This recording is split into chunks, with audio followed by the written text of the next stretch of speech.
All right. Let's see if I can make this work properly. Yeah, I will just do some minor adjustments before we really actually start because I just had an idea of going through my old slides. So we'll just wait for the rest of the people to arrive. So just a moment. If I just drag this here, then Windows says no, but we don't care. All right, I think that now I'm about to get this to work. Perfect. And now we have the chat too. All right, so welcome so warmly. Yeah, I can see that you are basically sprouting in the chat, so it's really cool that you were able to come here even though there wasn't much warning time, so to say. Sorry about that. This was a little bit of a spontaneous thing to do, but I hope that it's still all right. All right. So today I thought that because we have so many newcomers in our server, perhaps it would be a good idea to give you a chance to actually interact with me face to face. Well, kinda virtually face to face, and go through some questions and answers about the Temple of Chrysalis. So at times you will see me looking at the camera, which is in that direction, and at some point you will see me looking at that direction. That's when I'm monitoring your chat questions. So don't mind about my face going a bit like this. That's just for practicalities. All right. Let's see who do we have in the chat. We have Sarra, we have Iena, we have Saaren, Euko Polyksen, we have Toni Emilia, Misa Vallat, Punakaneli. Oh, we even have Heosforos Zimri. Oh, there's so many of you. Awesome. All right. So I think that we can just go straight to the business. And I thought that I would start by at first telling you some of the very basics. And of course, because this is a public, pretty as public as it can get, a public live stream, let's go through a little code of conduct. So let's all be constructive and respectful. So people might have different kind of opinions, but whenever we want to bring them up, let's just behave like decent human beings. All right. And questions can be asked, and please do ask all the possible questions that you have. But I may not be able to answer to all of them. First of all, because I don't know everything in the world. And secondary, some of the Temple of Chrysalis information is secret and only for the initiated.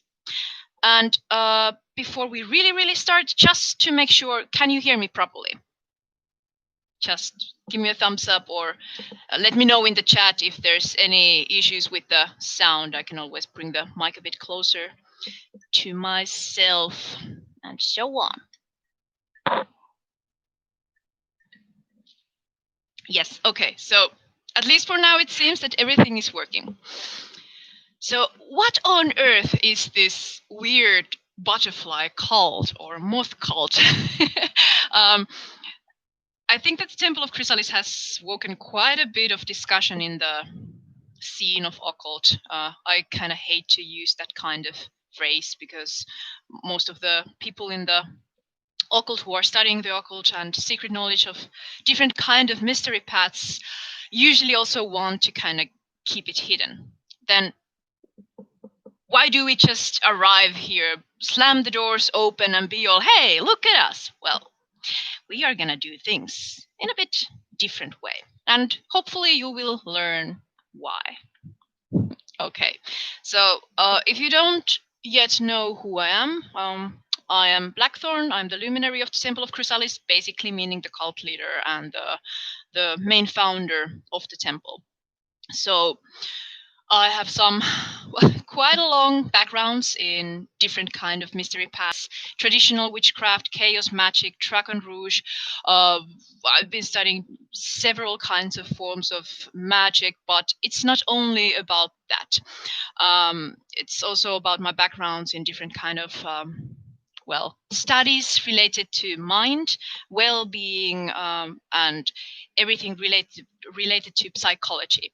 So these are kind of the basics that were there when the Temple of Chrysalis was created. And I'm also a bird breeder. I'm a community manager, a game developer in the community section, basically. And maybe one of the most important things to know about me is that I'm a depression survivor. So I suffered years from depression. I think I started having kind of like, especially seasonal depression, but then kind of evolved into a severe depression. But I think that started when I was about 13. So right now, after doing some discoveries and forming the Temple of Chrysalis, I can happily say that I consider myself a depression survivor. So that's pretty neat. Um, so, I think that everything like this, like all the cults, they tend to have some kind of interesting beginning. Usually people start to study the cult leaders when things go wrong. So I'm just gonna make it easy for you and and just tell you what actually like caused all this. For those who have been in the temple, you have probably heard all these stories before. So sorry about the repeating stories, but perhaps you can manage. So yeah, as said, I was suffering from depression for quite long, and at some point some escalations happened, unfortunately, and I collapsed basically. And there was of course also some traumas involved, and basically I became suicidal. And then came the moment when I had to choose basically between the plate and the phone. And there had been quite many suicide attempts already before that, but that was a serious one. So I basically suffered this kind of like a community betrayal. So I was leading a project that I felt like was kind of taken away from me, but that's not the main point. What happened there? What you need to know is that I collapsed. Basically, I was a nervous wreck and I didn't really see any light at the end of the tunnel. And so there was this moment when I had my blade. It was basically this self-made weapon that I wanted to use to end my life. And I had written all the letters and I had really planned this through. And then this is still, it's very hard to talk about this kind of things, especially when you know that anybody can actually see this right now live. This is something I can no longer take back, so apologies for me having little breaks between my sentences. I hope you understand. So yeah, I had the phone and I had the blade, and suddenly there was this really strong kind of inner voice. I could recognize that it's me talking to myself and kind of kicking my butt and as if directing the focus light of my mind from the blade to the phone. And if you have ever been suicidal, you know that you have run out of spoons. There is no energy left. You are kind of in this self destruction mode where you just don't, like, anyone could say anything to you. They could say that you are nice, you are loved, and all of that information, it just goes like psh, you can't really hear that, you can't understand that. But in that moment there was that sound, and it felt like this massive sound of willpower. And with my last pieces of strength, I kind of was able to switch the focus to the phone, and literally I was on the floor, so I literally crawled to my phone and I lifted up and dialed the number and just said like, hey, I'm going to kill myself. What do? I need help now. And they were of course very understanding and saying, okay, when can you come here? And that's basically how the healing process started. So of course, something important to know about us is that we don't, like, if you need professional help, you get the professional help and not anything else, at least first. Okay, but yeah, and during the healing process, of course, I did go through my therapy and all that, but I'm still a bit like excited to actually have shared this. But yeah, so during the healing process, I was going through therapy, of course, but that wasn't all. As mentioned, I had my backgrounds in traditional witchcraft, chaos magic, and other mystery paths, and I started combining those methods to science and psychology. And I started noticing that it's interesting that there's this very like binary uh, binary way of seeing things, like it's either science or witchcraft, and people didn't really seem to be able to bring these two things together. And I started noticing how when I brought these two things together, I kind of discovered this very new kind of form of magic. Of course, one can argue that nothing is ever new and everything has been discovered at some point. But then again, we all have our subjective reality and experience of the reality. And to me, what I discovered was extremely new, something I had never thought about before, something I had never read about before in that kind of form that I discovered in that moment. And okay, so suddenly my well-being started going like up, up, up, up, up, up, up. And my therapist was there, of course, supporting me and recognizing like, okay, you really are improving. That we probably don't even have to go through the third year. So that was pretty cool. Then another moment that kind of gave some spark to the origins of the Temple of Chrysalis was when I was again in the middle of my healing process, and I was every morning lying in bed. 3 to 4 hours. I was mostly just wondering like if I should get up. Like, yeah, I should get up. I should maybe get dressed. I should clean up. I have parrots. I'm a parrot breeder. I should maybe like feed my birds. That's quite important thing to do. And yeah, but nothing happened. I never did that. I was just, playing the words inside my mind. And then one day, after again repeating that should do this, should do that, looking at the ceiling like, I asked myself like, why do I keep saying should? Why is it always should? Why don't I just do it? And at that point, it was kind of similar to the moment with the blade and the phone. But at that moment, I felt this massive inner glow and this radiance, like, and I kind of dwell like in seconds, like going extremely deep inside my mind, and I could visualize this like a switch between all the light and this kind of like I'm sorry, this must sound really weird, especially if you are not so much into spiritual stuff, but basically that was how it felt, seeing this switch in the middle of this massive energy light.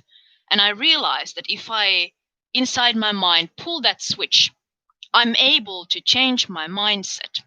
And easiest way to do that is basically through changing your inner speech. This is something that people might be familiar with from many other methods, but in any way, this is just a small part of it. So basically, I pulled the switch, the inner switch of my mind, and suddenly I was up.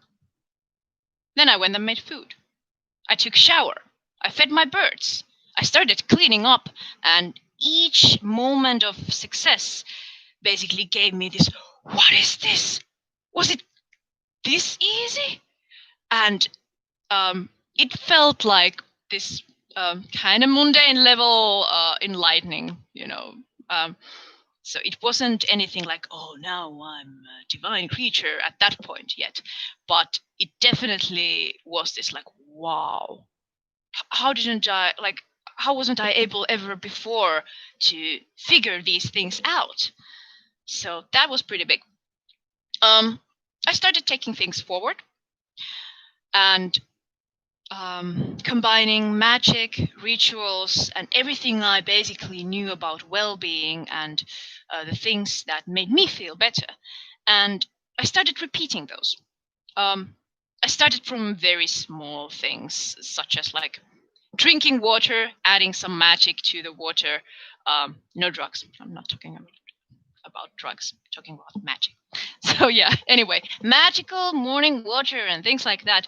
And suddenly I discovered that the results were much better when all these methods were kind of used together and not as separate things. And there is already scientific proof that, for example, rituals do work, and placebo is also something that you should never underestimate. So this is why I kind of thought when I was building the system that who cares if it's like if magic wouldn't even exist, because first of all, if it works, then who the fuck cares what is the actual reason behind placebo, for example? Who cares? If it works for you, then do it. If it makes you happier, then do it. If it prevents you from committing a suicide, then why wouldn't you do it? And then again, if it does exist, wouldn't that be just fucking amazing? I think it would. So that's basically when all the core things started to form. But I was kind of silly because I at that point did not know that I would make a cult and an occult philosophical order, the Temple of Chrysalis, from all the discoveries that I made. So I did not write everything down. I am having to do all that work now. And remember that there was years of this process and discoveries. Just a quick word to my moderator. Could you please be kind and go to my bird room and take the timer off so that they can have a little nap, because I think that it's soon their sleepy time.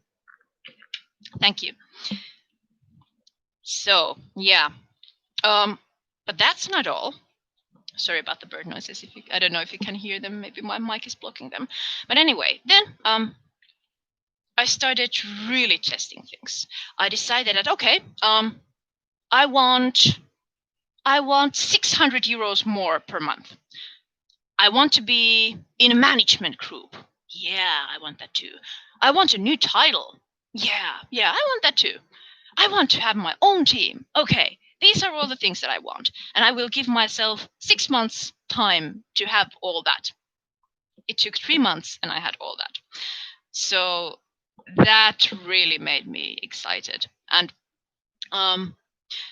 then the actual founding moment came. And that was when we had this kind of like a work party at my workplace, or previous workplace. And there was a colleague of mine, or co-worker basically of mine, who took me to meet this one newcomer in our company. And the newcomer was, at least I think he was like ex-Christian, which is completely fine.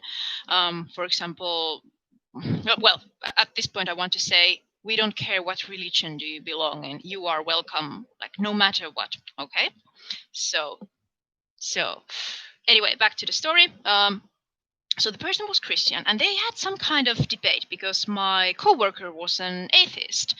And suddenly he dragged me there. Was like, hey, you have to come here. Talk to this guy. And I'm like, what is going on?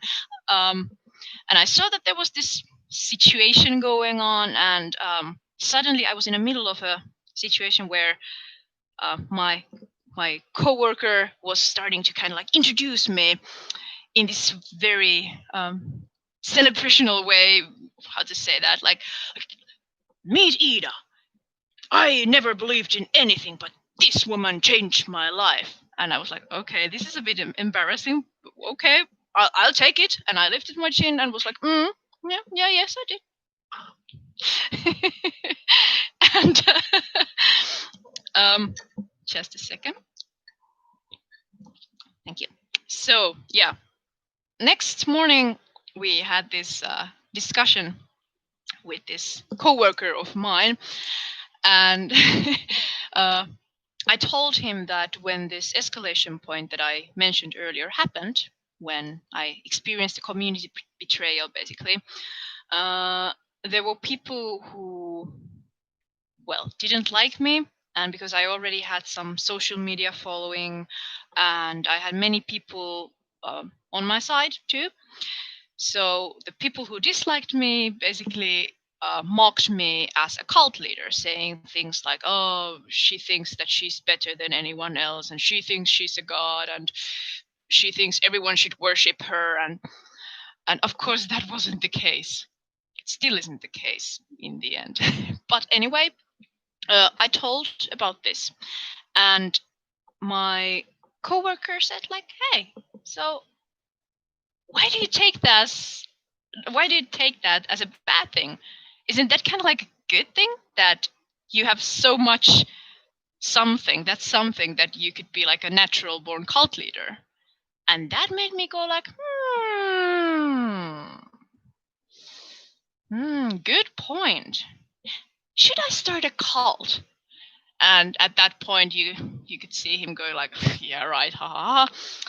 And I said that would be a really fucking stupid idea. And he said that yes, it would. And I said, I'm gonna do it.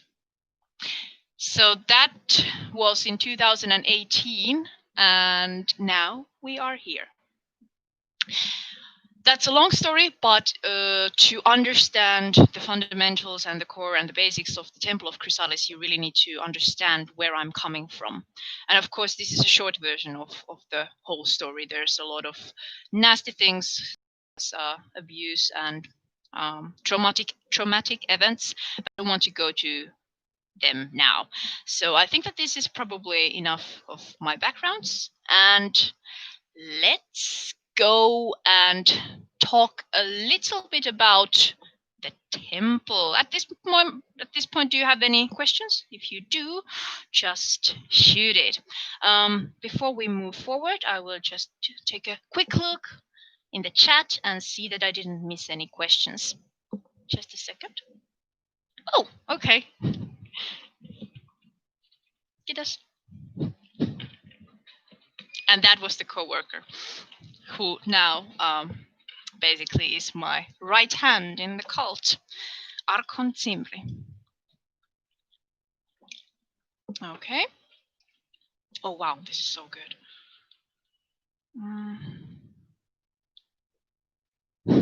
Lots of hearts.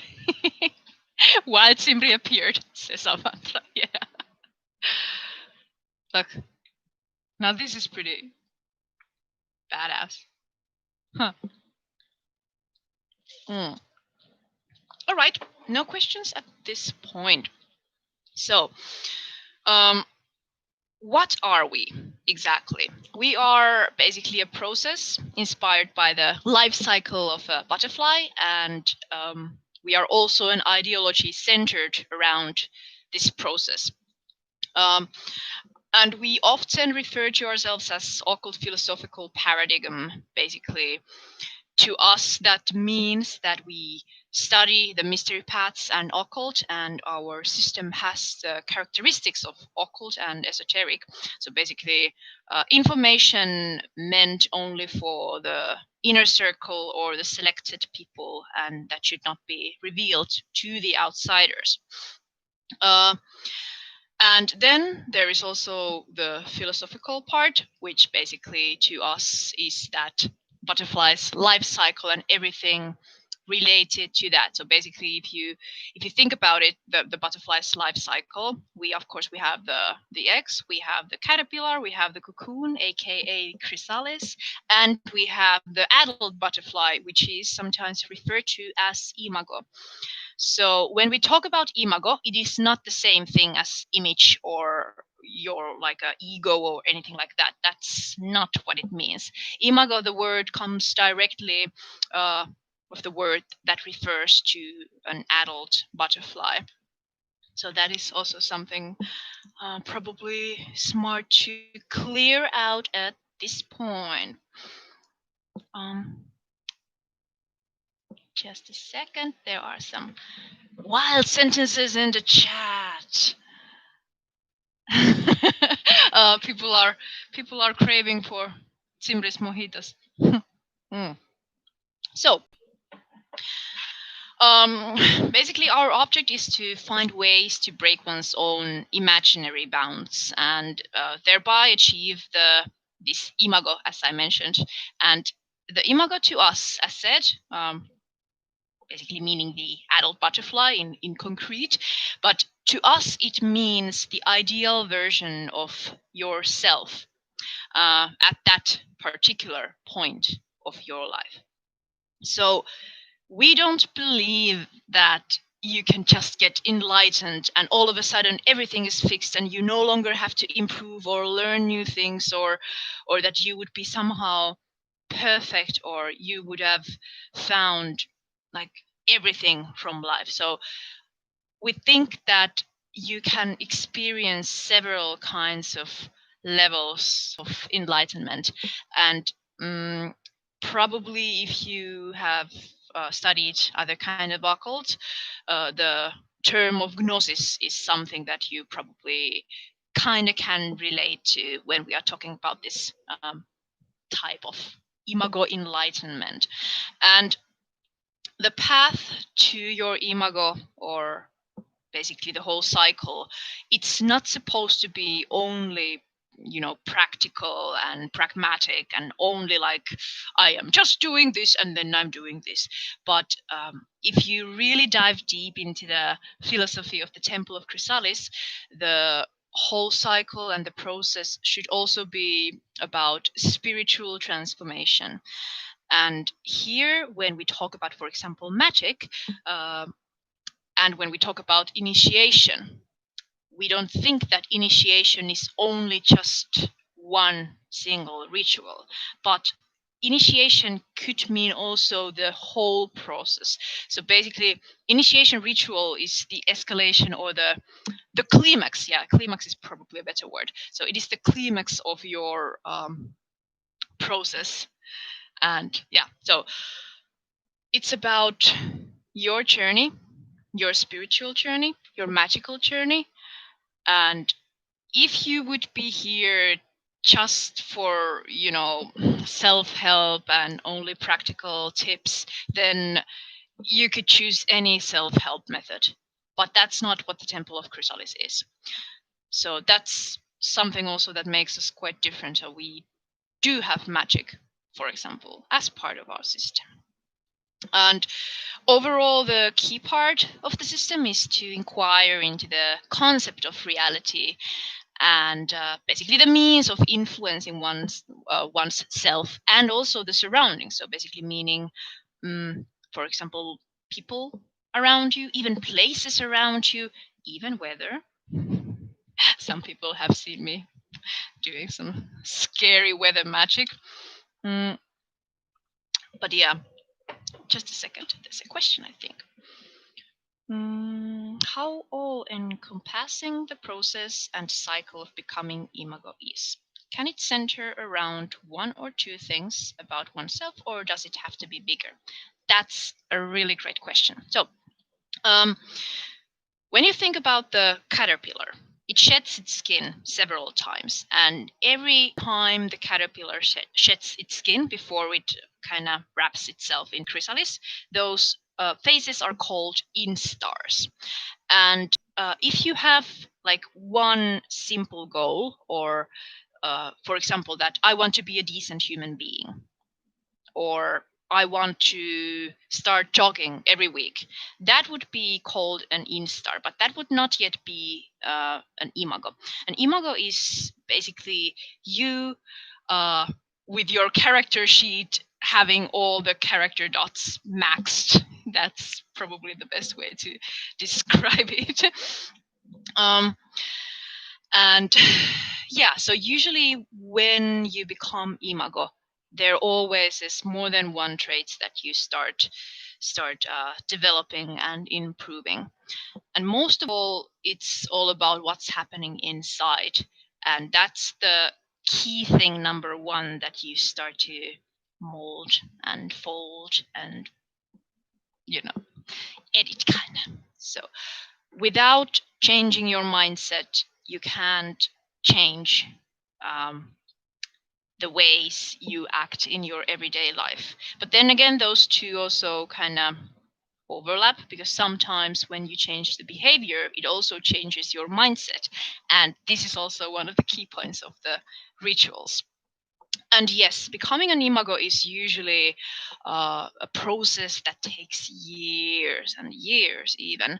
Not always. We do have some people who kind of just figure out the system and then they just start going like dun, dun, dun, dun, dun, dun, dun, and they build themselves again. I think that if I would have to name one person who has a really, really good vibe when it comes to self-development or self-improvement, has been our beautiful demo.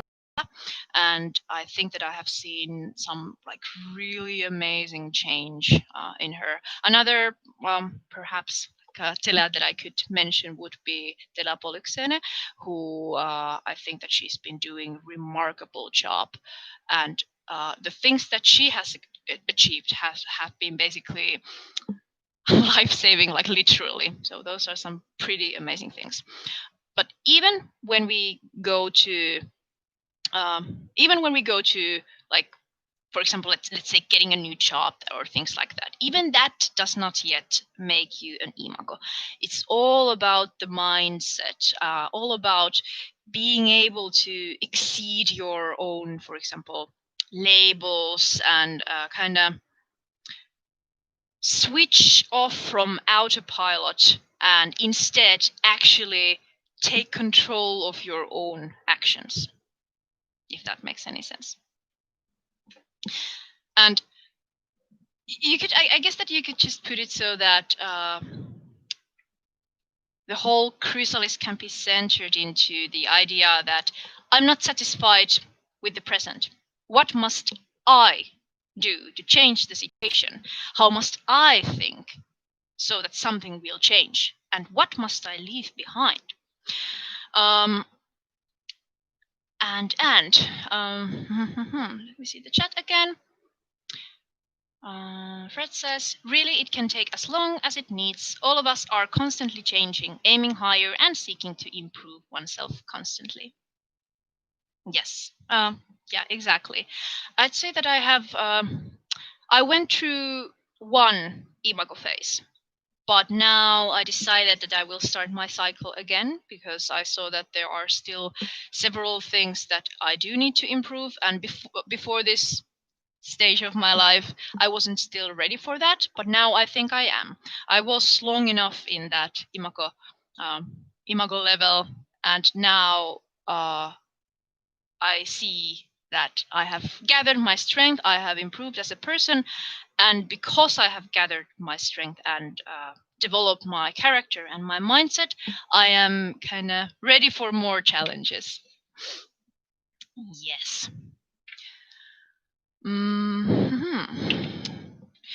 So yeah, as I mentioned, it's a lot about you. Basically, what I always tell the people is that you are the key to pretty much everything. Even when you think that no, that person there is the key. No, you are the one who is able to influence those people.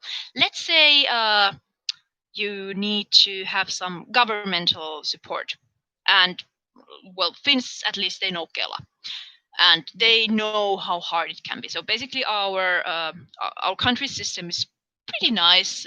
We guarantee support for people who can't, for example, work due to illness or mental illness. So the system in that way can be good, but it's also there's a lot of bureaucracy, and it can really be a pain in the ass, to be honest.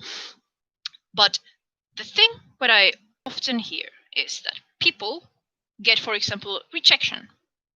And instead of actually finding out if there is something that they can do to fix this thing, they just go to Facebook and say like, the government is shit and politicians should die and they take all our money.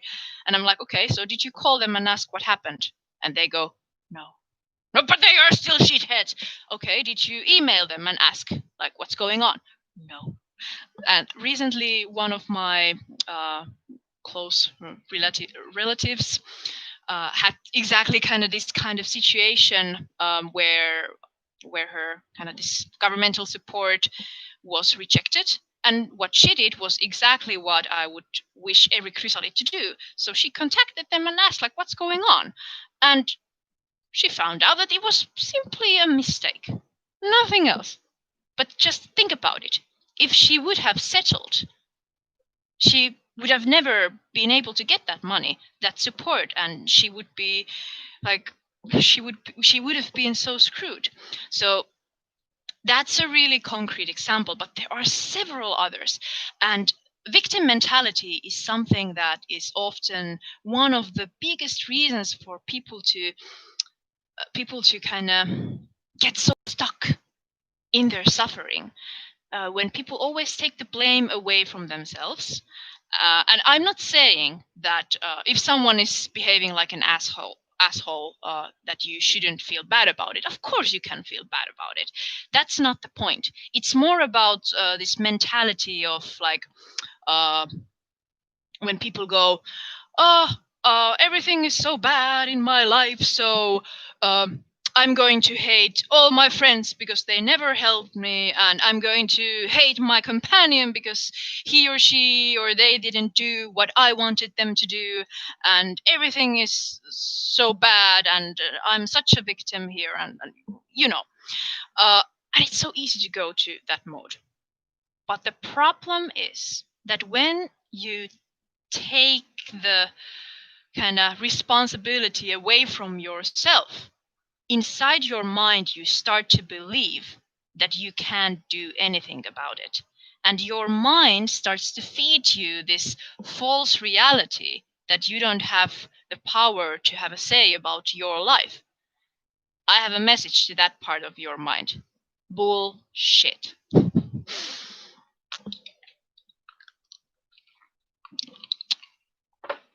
Saying this does not mean that we wouldn't have bad moments. We are human beings, or spirits learning about reality, and it's natural that we do get these feelings. But the point is that with Chrysalis we can learn to spot these kind of like toxic thinking patterns that are keeping us still and stuck and making us feel bad. So those are basically the tools that we provide that will lift you up, and not only lift you up from that pit, but actually multiply your skills, your talents, your willpower. And it's not going to happen like, sorry, I can't actually snap my fingers. I have this little injury in my hands, but I would if I could. So where was I? It's not that simple. It's not that simple that once you get initiated into this cult, then everything is solved. We have this saying in our holy book called the Edict that the caterpillar can be offered food, but it is the caterpillar who has to do the job and actually eat the leaves that are given to itself and given to the caterpillar, and it is the caterpillar who has to do the job and form the chrysalis around itself. So basically, we offer the tools, but we will not carry you and we will not do the job for you. For example, we have like a lot. We have a lot of articles, we have a lot of videos, and we provide those.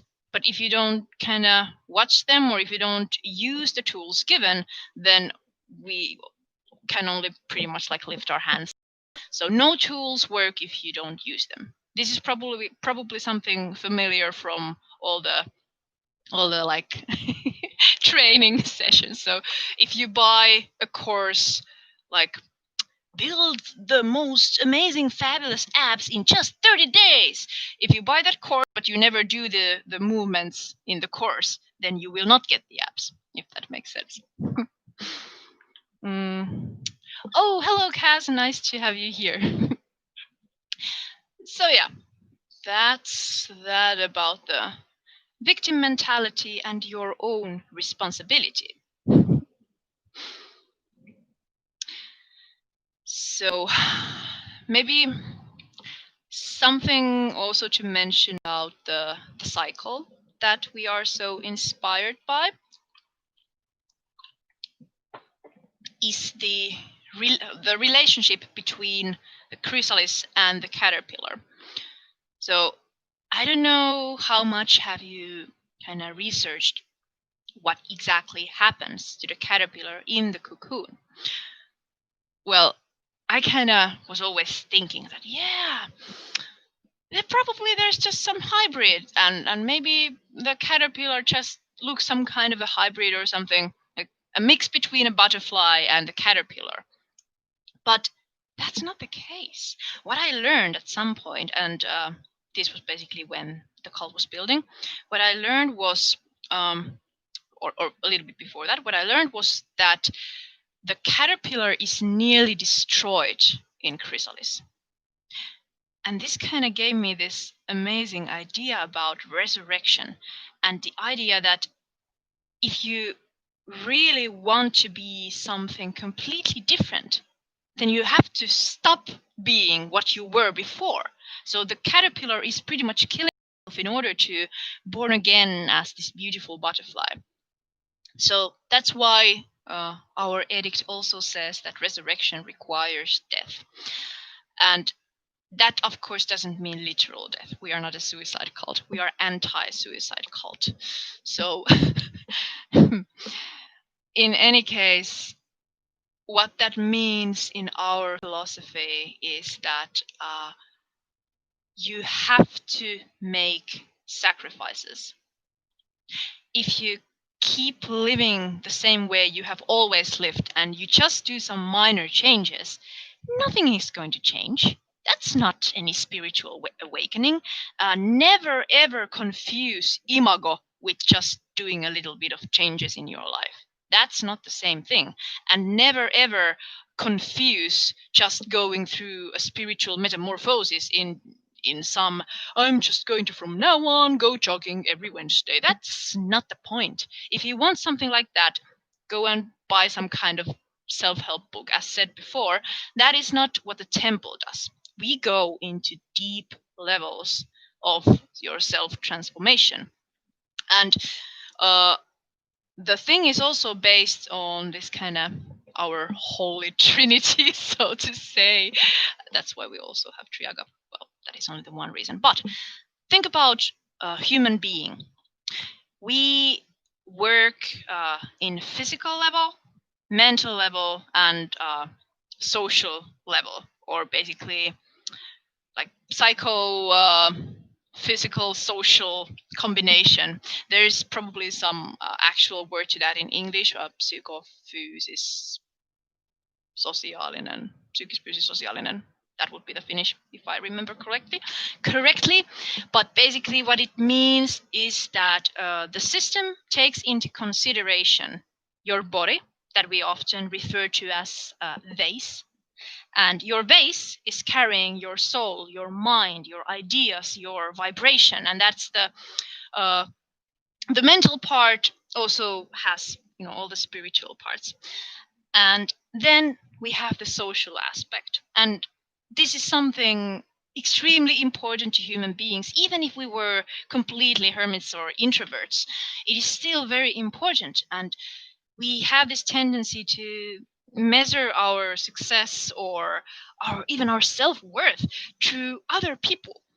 And it's natural. Because if we don't do that, especially in the old days when we were still living in tribes, being as pack animals, if you didn't have that validation, you could have, just die. so so my birds are singing again. Sorry about that. So yeah, where was I? We talked about the human beings being basically pack animals. And what does that have to do with the chrysalis system? So we built the community. Of course, you could do things in solitary, and we do. To be honest, my natural way of practicing is definitely solitary, which that's what I would relate to most. And that's probably also why no other order or religion or a cult kind of, they just didn't. I wasn't impressed, so I made my own. Huh. But this is where the community comes into the picture. And as mentioned in the beginning of the stream, I am also a professional community manager, a senior level, coming from the games industry. But also already before that, I've been managing several different kind of communities, online and offline. I've been in associations. I've been leading teams, doing like big 1,000-member LARP events and things like that. And all those experiences, and also I have the experience of being a trauma instructor. So basically, all those experiences combined with this idea about the cult formed the social part, which could be seen as here, as I mentioned. So we have the body, mind, and the social aspects. So we take all those things into consideration, and we offer you the way to bring all this together, because this gives satisfaction in a scientific level to your mind. And we believe when you have your basic needs fulfilled, the change becomes much easier, and the community support, even for a solitary, which can be extremely important. Even if you weren't as active, like all the time typing to our Discord server, still it is important to any human being, even those who are, living in isolation, even outside Corona.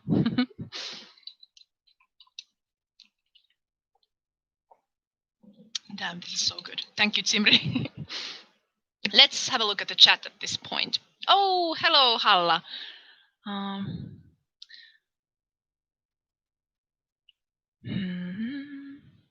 Yes, Vallat says that. By the way, if you want to make sure that you are seeing all the messages in this chat, switch it from top chat to live chat on the top bar. That's a good point.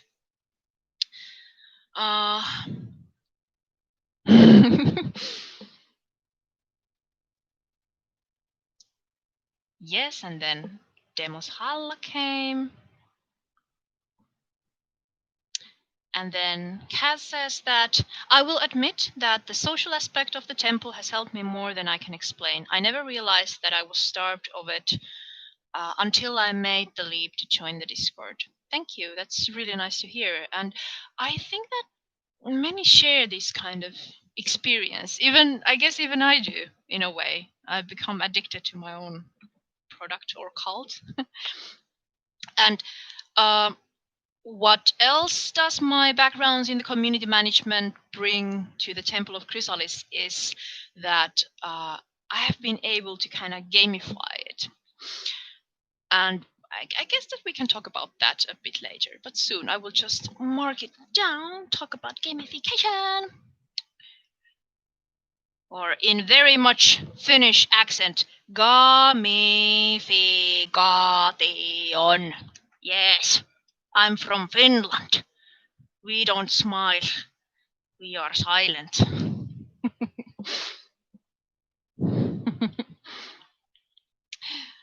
All right. And Michelle says, big time solitary witch here, and I love this little community. Sara says, same here, even though I have been here for a week. Because of Corona and our move to new city, this has been more than amazing. Mirana says, I became jealous of the mojito, so had to get some sangria. Oh, wow. Oh, sangria would be also very nice. Fred says, logic? Questions? No, just react. LOL, joke. Punakaneli, aka I think Teepannu, says the way people say good morning to each other in the mornings brings this amazing feeling of togetherness to me. Yeah, I think so too. It's really sweet that when you wake up and the chat is full of like good morning, good morning, good morning, and everybody's kind of like, how was your night? Did you sleep well? And it really gives this feeling of a family, and I guess that's what cults are. Tightly bonded families, even though we are also an online cult, unfortunately, because we are still quite tiny. We have about, at this point, more than 100 people in the server, and we have members in different countries. So that means that we can't always have our get-togethers or sittings and gatherings and meetings and rituals and celebrations. Everyone won't be able to participate. So we try to make it so that people can stay in connect in the Discord server.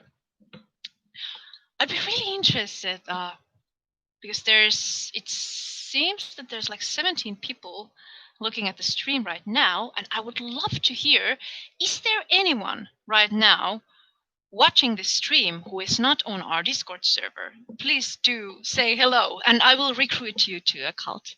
No, nobody will say anything. But please do, if you want to join, and yeah, just let us know, and we can maybe even give the invitation link. So,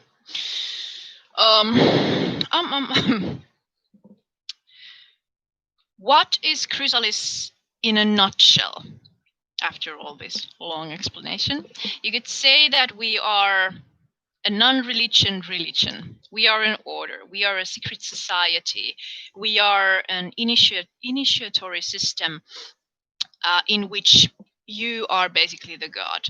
So we don't actually worship any gods. You can if you want to.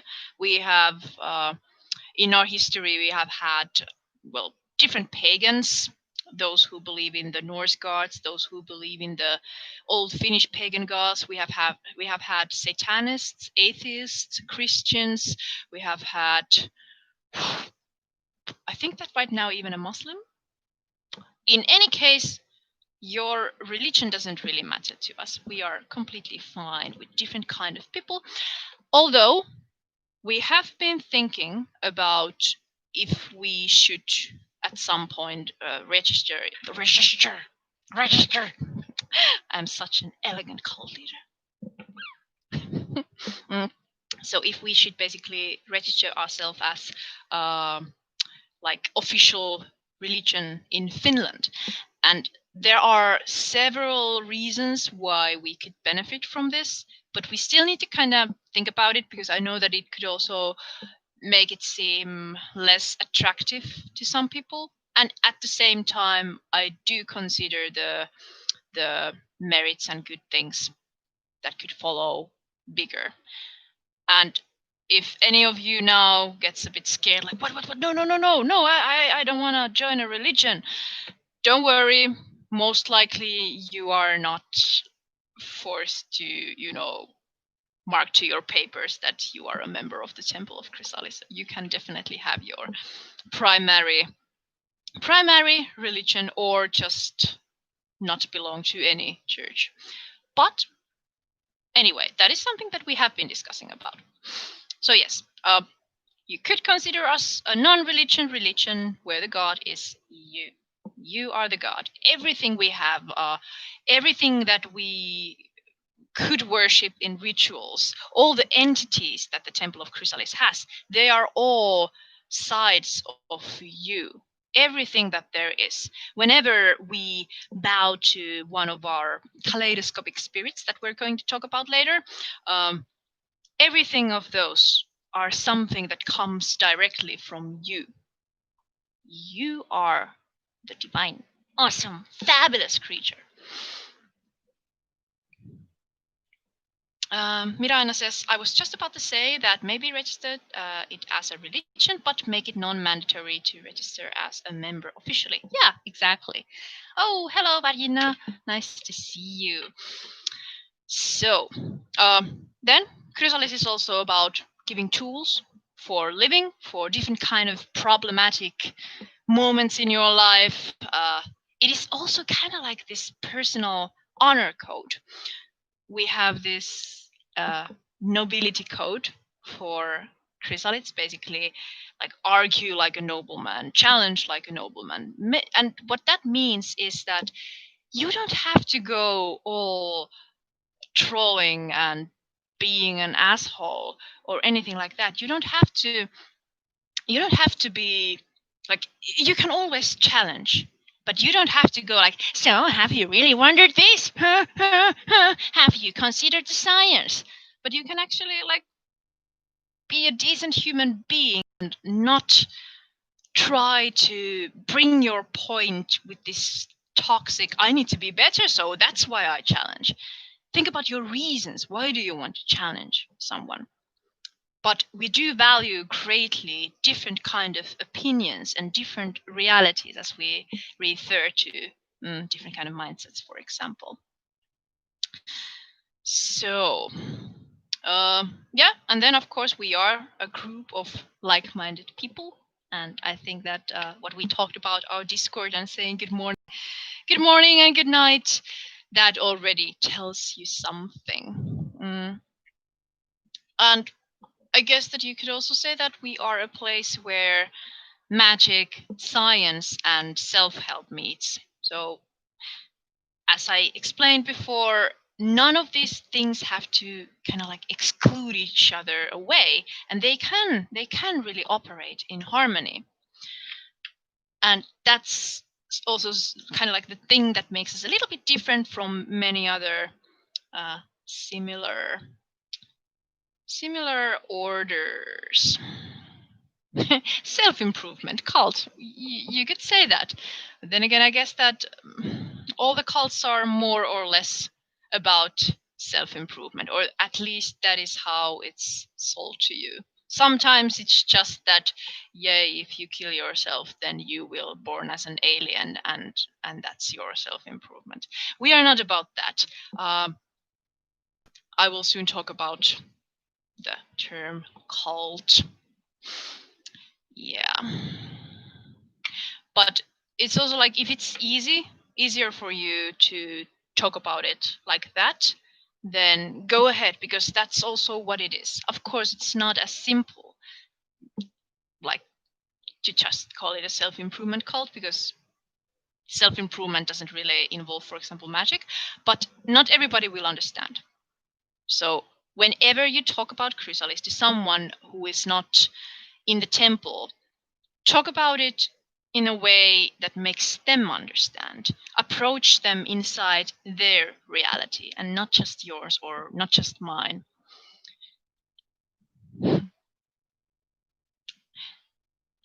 And yeah, Kaz has a really good point.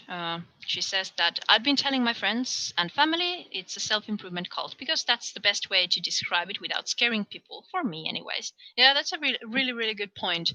And especially if you have a very conservative family, for example, I think it's the best thing that you can do when you tell about it, to use the kind of phrases and words that make them understand. Because some people don't understand me showing my shoulders in this video. Basically meaning that what is natural to you, what is normal to us, might not be normal to everyone. And we need to take that into consideration and soften it a little bit, if you understand what I'm saying. But then again, if you want to be completely honest, then in the end, of course, that can always be the best option, because then you don't have to hide too much things. My family knows what I do. Of course, there were a lot long discussions like, so occult. My darling, do you know what are you doing? So yeah, but I have a really open-minded and lovely family. Yeah, Valat points out in the chat that there's also an awesome video on this channel about this subject. Yes, there's this video, I think I named it as what not to do when you tell about Chrysalis to someone. Yeah. Demos Halla says, I do the same when telling about us to, for example, my husband's oldish mother or my colleagues. Self-improvement is much easier to understand and doesn't have the connotation. Yeah, exactly. To me, at times, I also enjoy a bit of chaos. And especially recently, like yesterday and today, I've been really thinking that I guess I would rather be hated being myself than, you know, having people's acceptance and approval by pretending of being something that I'm not.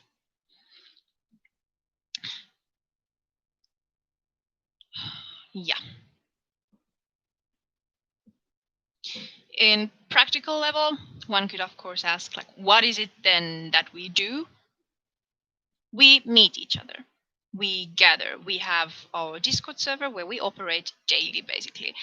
In our gatherings, sometimes when they are just casual get-togethers, we just hang out, we have fun, we talk about the system, we talk about our achievements. But then we also have celebrations. We celebrate our 6 main kaleidoscopes, which are basically, to put it short, aspects of life. And in those events, we do rituals. We wake up together. We do a morning gathering ritual. We drink coffee and even that is a ritual to us. Then we have the so-called like inner circle, who are the initiated people, and we have even more intense meetings. But what we do there, that you will find out when you actually join the cult.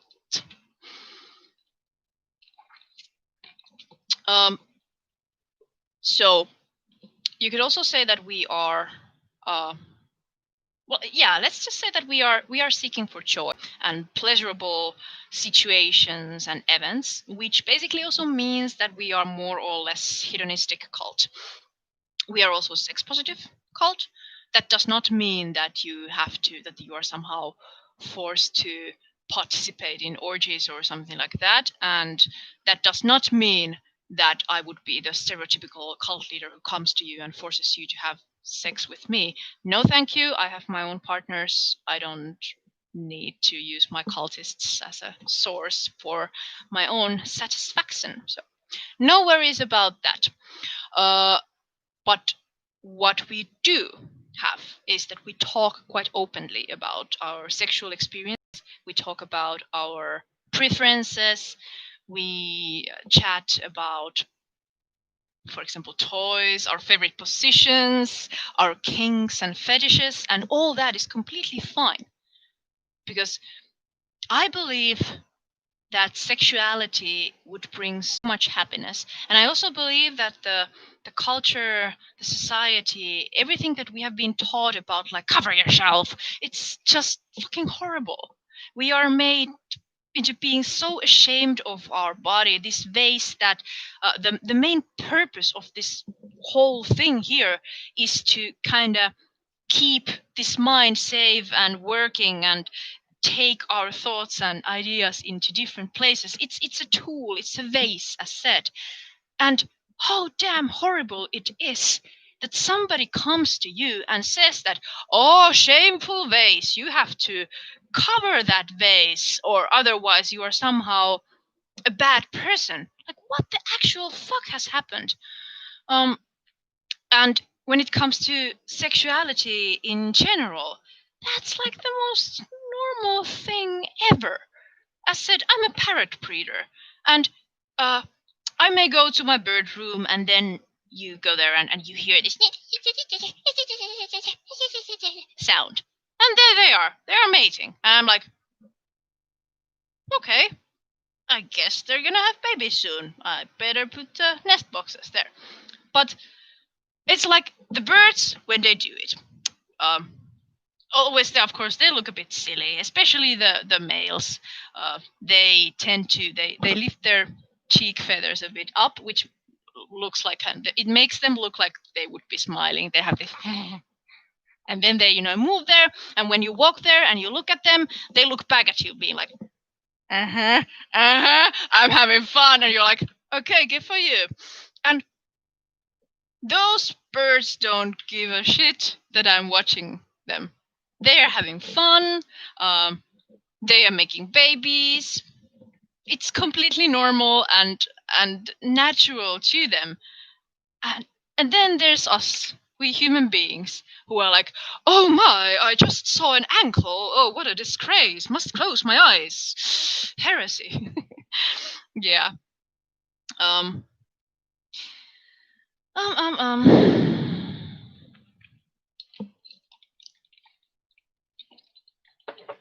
There is actually, Sareneko asks, what is the difference between us and the Satanists? And there is a full article coming about this topic. It's a pretty long topic. In this article, there's going to be kind of like comparison between us and different kind of other orders that there is. So I will link it to you, and you can pass it to him if that's all right, because that goes into quite deep level. Uh, there are some similarities, especially when you think about basically Thelema, for example. You could think about the idea about the true will being quite close to Imago, but there are still quite a bit of differences, and the symbolics are also different. And the cycle being present, that's also very different.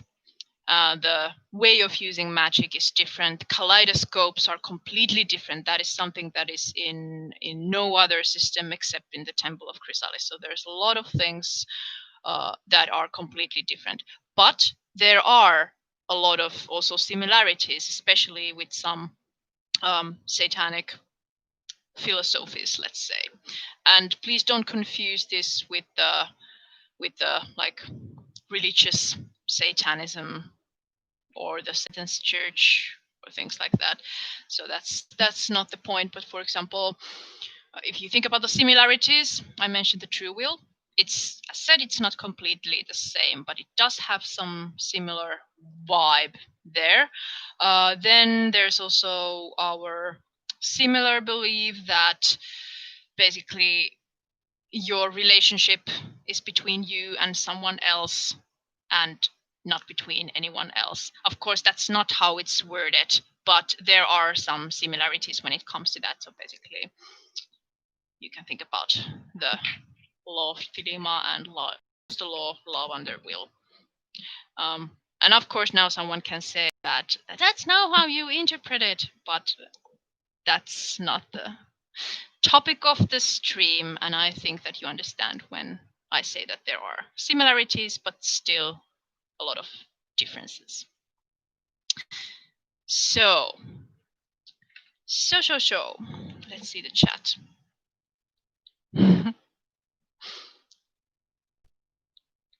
Loving all the comments. Thank you for those.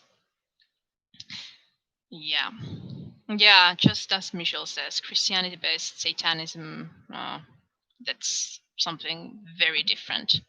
And I think that what Saranoko's companion is, or was it Saranoko's? Yes, yeah, her partner. I think that he probably refers to the philosophical, like atheistic forms of Satanism, such as, for example, well, I guess you could say that the Lima is one of those. Yeah.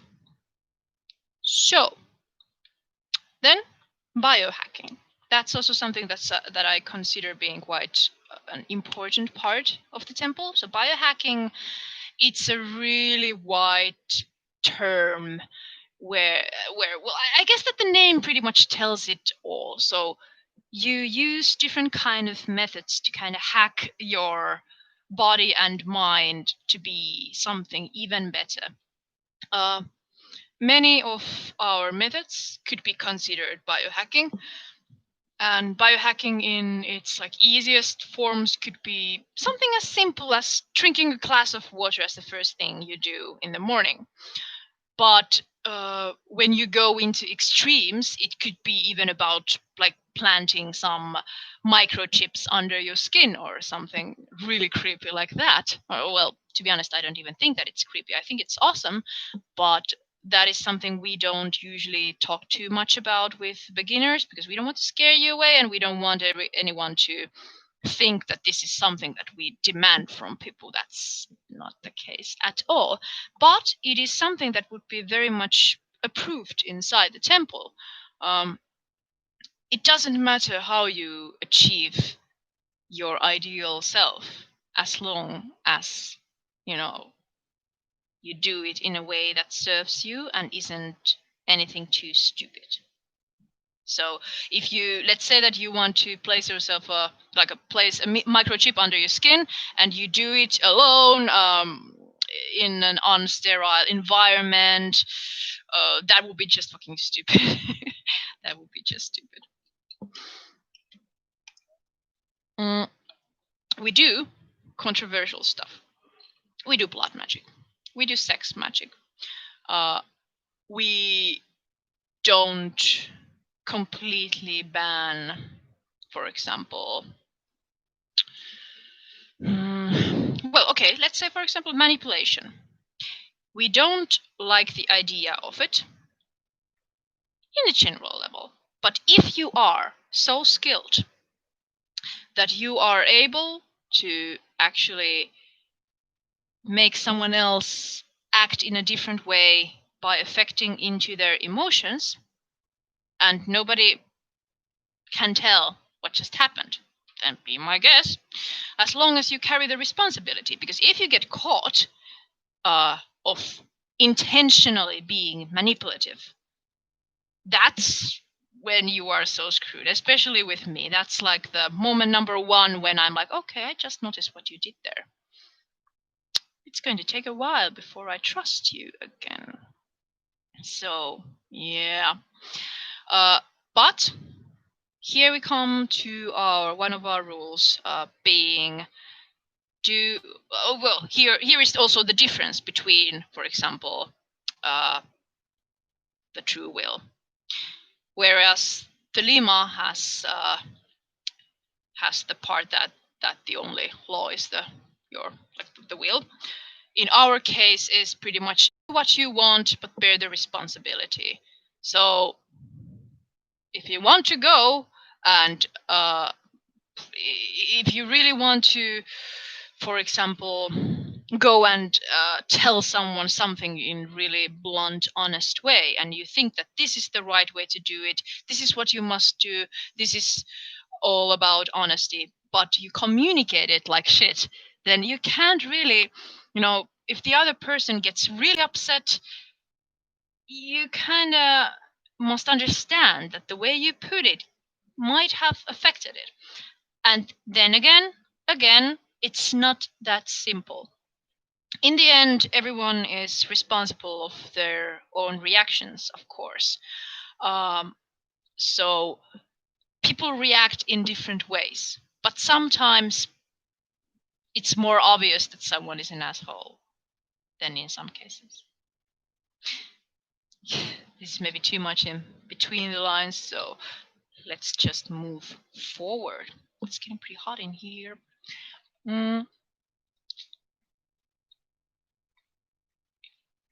So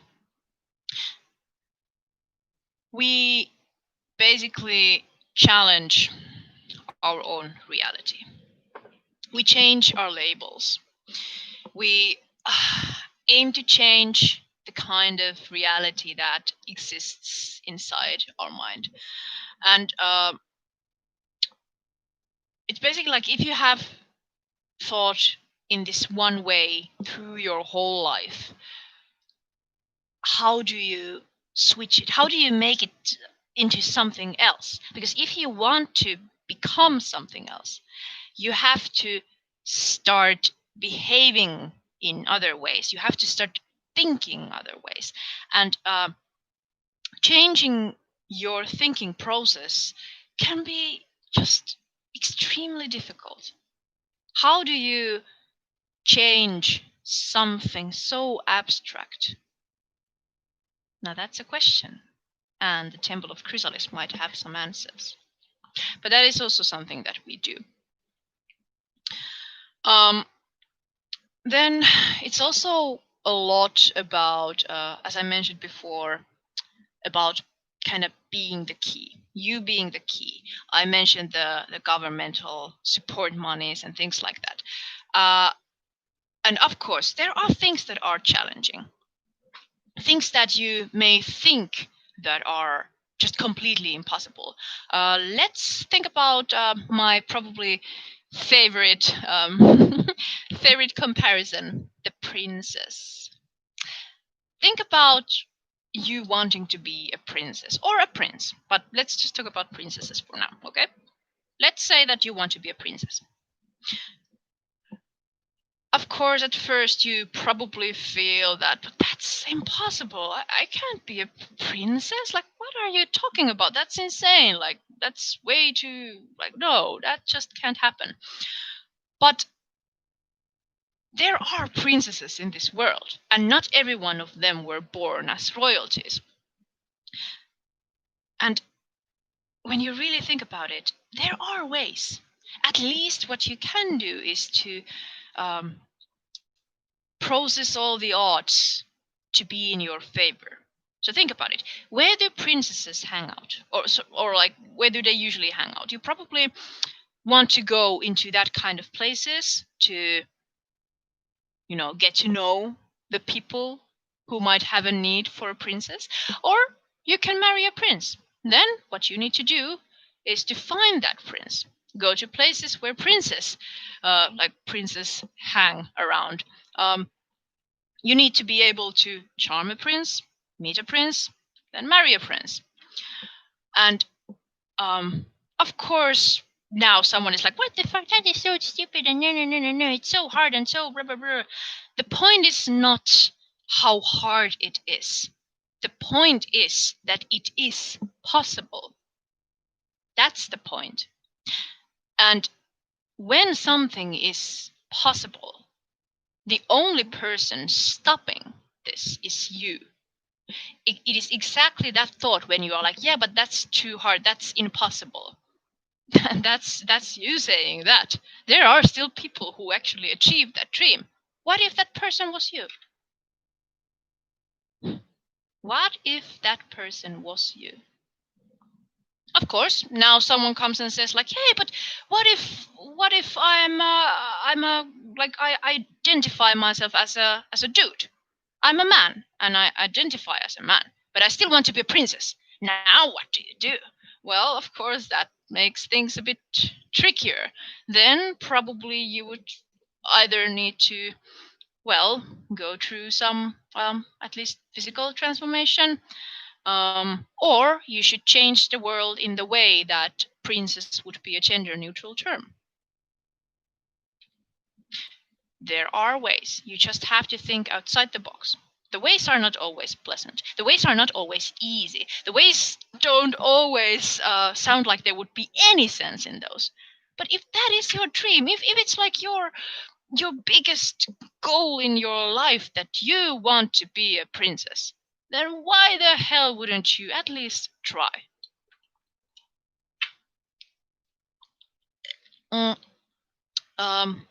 There's a question in the chat. How and where does one install a microchip, by the way? Who does that? Anyone who knows? You can probably find some biohacking websites. They even sell these like home kits. But officially, of course, the Temple of Chrysalis does not recommend you doing anything harmful to yourself in medical perspective. But in biohacking websites, you can probably find those.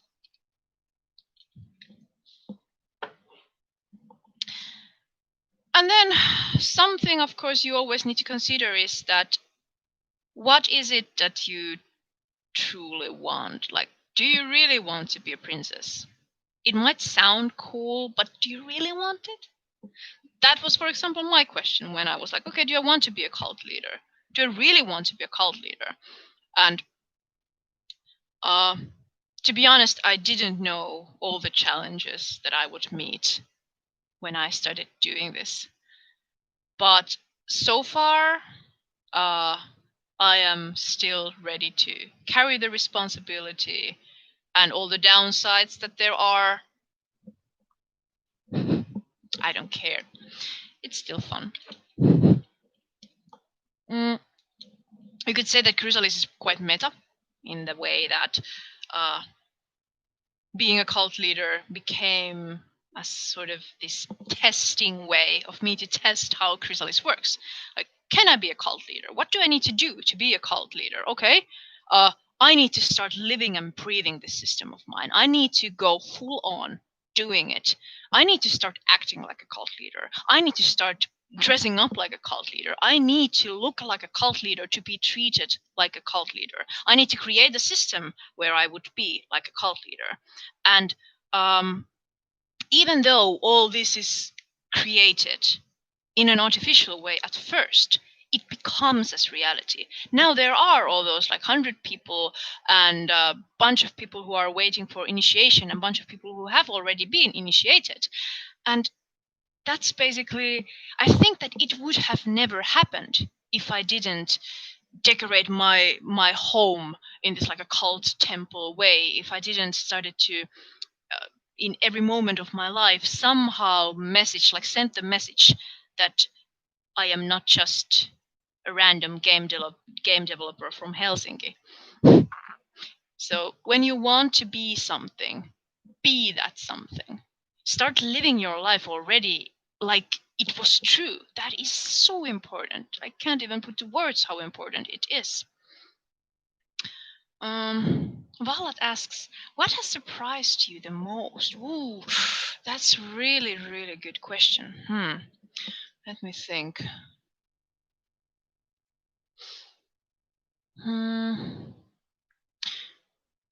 I probably need to list the cases that I find challenging in any case. The challenges that I meet, of course, are probably one of the most common is that people want to change the Temple of Chrysalis method to suit their own agenda. So they join something that has already been created and made, and then they try to change it into something that would suit their perspectives more. But that's kind of eating the whole point. So, for example, let's say the Imago. If someone came to me and said like, yeah, but it sounds so hard because it takes so long to reach the Imago, and can't you just change it so that you become Imago after 2 years period? And no, of course not. That's just not how it goes. Then that's like going where the fence is the lowest, and not really seeing the effort needed. Becoming an Imago in 2 years just because you want that would eat the point. You always, like, when you want something, you have to be ready to work for your goal.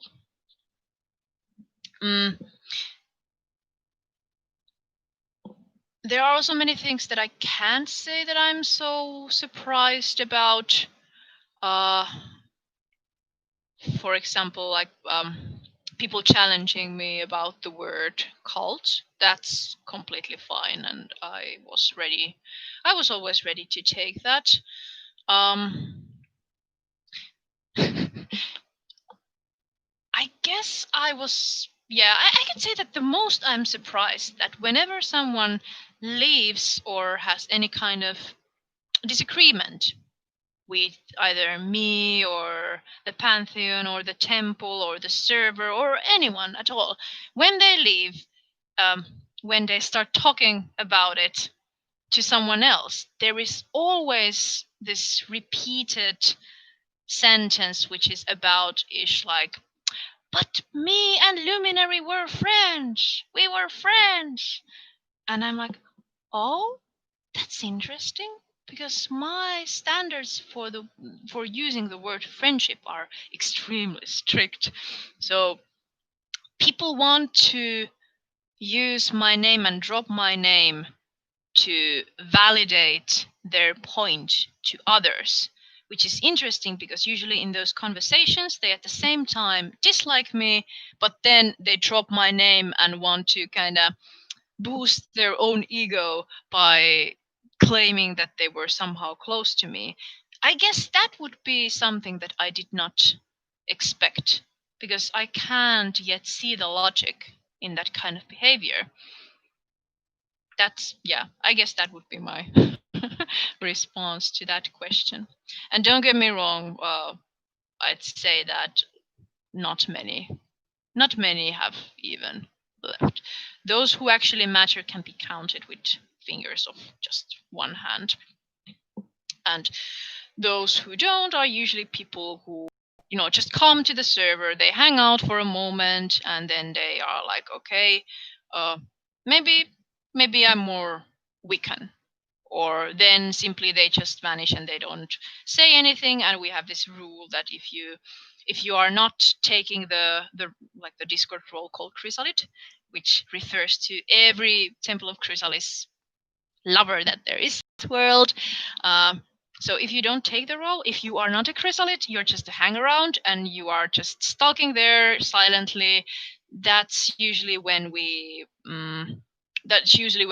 need to remove you, because we want to keep the environment really safe, really, really, really safe. We talk, as I mentioned before, we talk about sex, we talk about traumas, we talk about our challenges, we talk about our depression, suicidal thoughts, we talk about many, many so heavy things. And it's extremely crucial that that environment stays safe. And there just simply can't be any space for people who would break that kind of feeling of safety.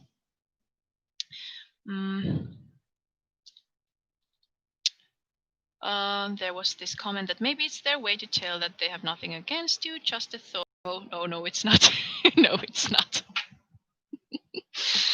But let's just say that that's a classified information. But I wish people were that simple. I really do wish.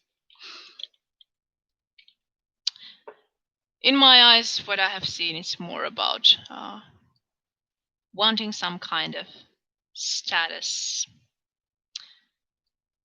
and trying to call me out for something I never owe to someone. But that's interesting. That's definitely something surprising.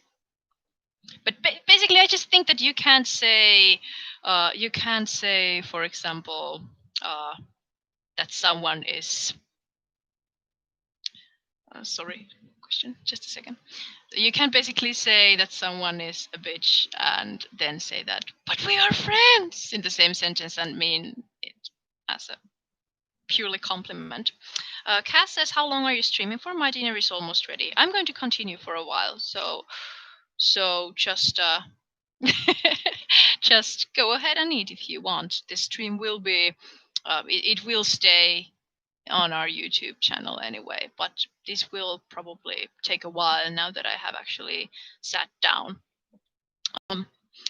Megan Pure asks, are you a pagan? Yes, I am. Yeah, I definitely consider myself a pagan, and in the eyes of the Finnish government, I'm a member of the people of the bear. So basically believing in the old Finnish pagan gods. So that would be my religion beside the Temple of Chrysalis. Yeah.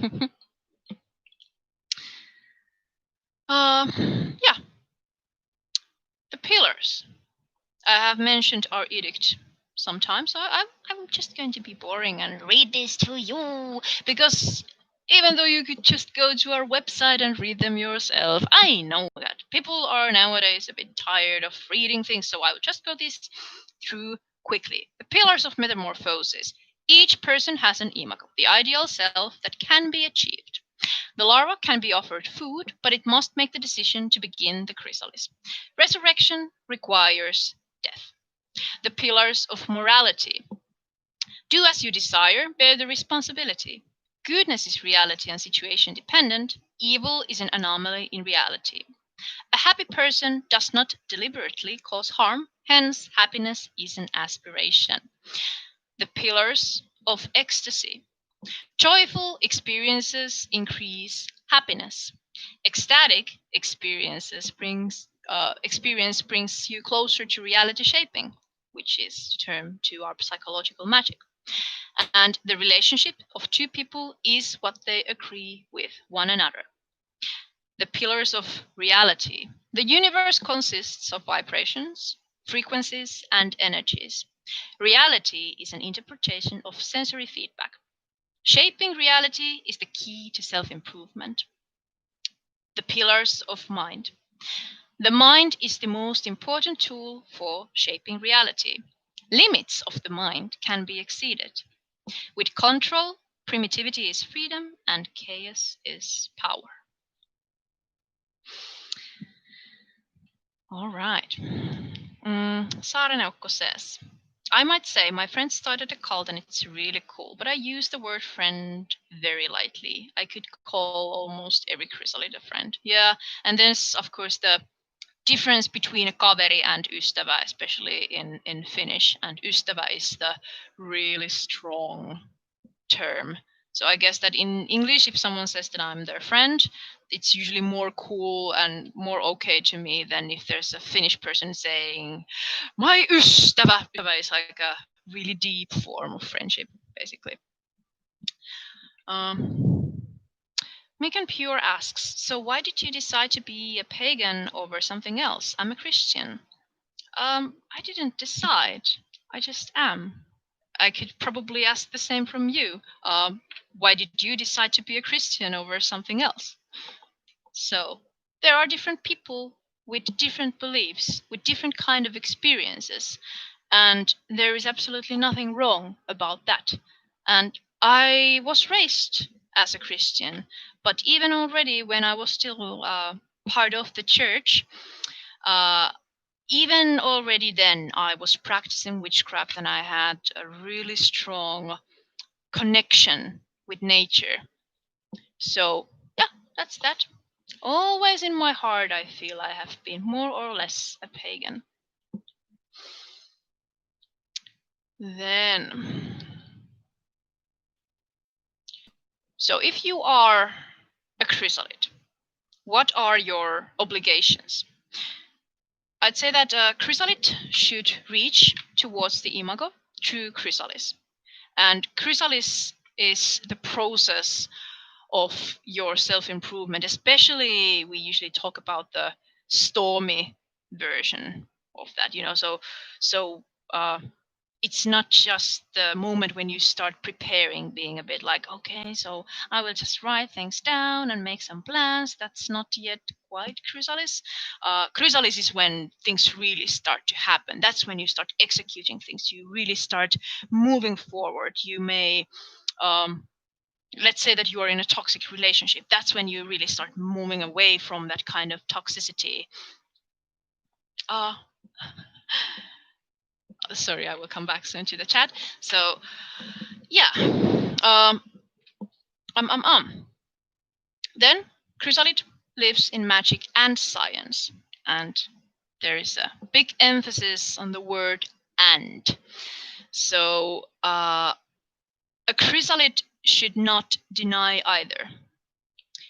A chrysalid should not say that no, science does not exist, like vaccinations are bad, and a chrysalid should not say that magic does not exist, blah blah, because we explore these two realities. And if you say no to science, and I think there are also some very scientific aspects in magic, then basically if you say no to science, you also say no to magic. And if you say no to magic, you will never find it. That's the whole point. And of course, a chrysalid develops their mind and seeks for the spiritual growth. So we always try to improve the way we think, improve the way we interact with other people.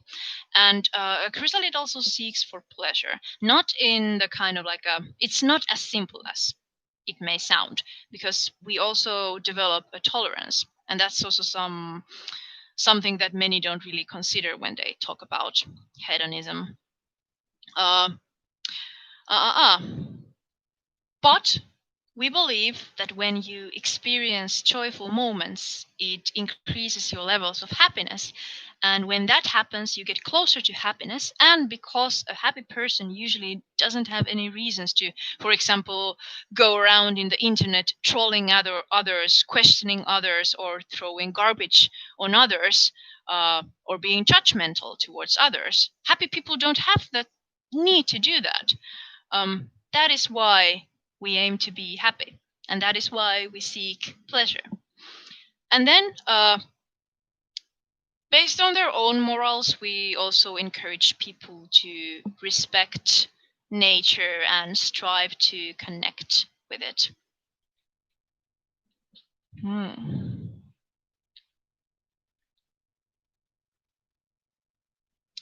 Oh, interesting stuff in the chat. That's cool. It's all right. Meek and Pure has their own reality. We can just let them keep that. But also, I would love to point out that when I was a Christian, it was very obvious to me that only God can judge anyone else, not another Christian human. So it's not your job to be in any way judgmental towards us. And we won't be towards you. You have your backgrounds, and I can definitely see what Jesus can offer you. And I think that is also beautiful. But perhaps this is just not your cult. And that is completely fine. People have different kind of realities. And an interesting point is that Jesus was one of the biggest cult leaders. And that's cool. Like, that is basically what he was. He was a cult leader with all the, people also criticizing him, all his speeches, all the miracles that he did. He was a big cult leader, and I definitely give all my kudos to him. And I also personally, I believe that he was a like a real person. So I definitely do believe that he did walk among Earth. So there's that.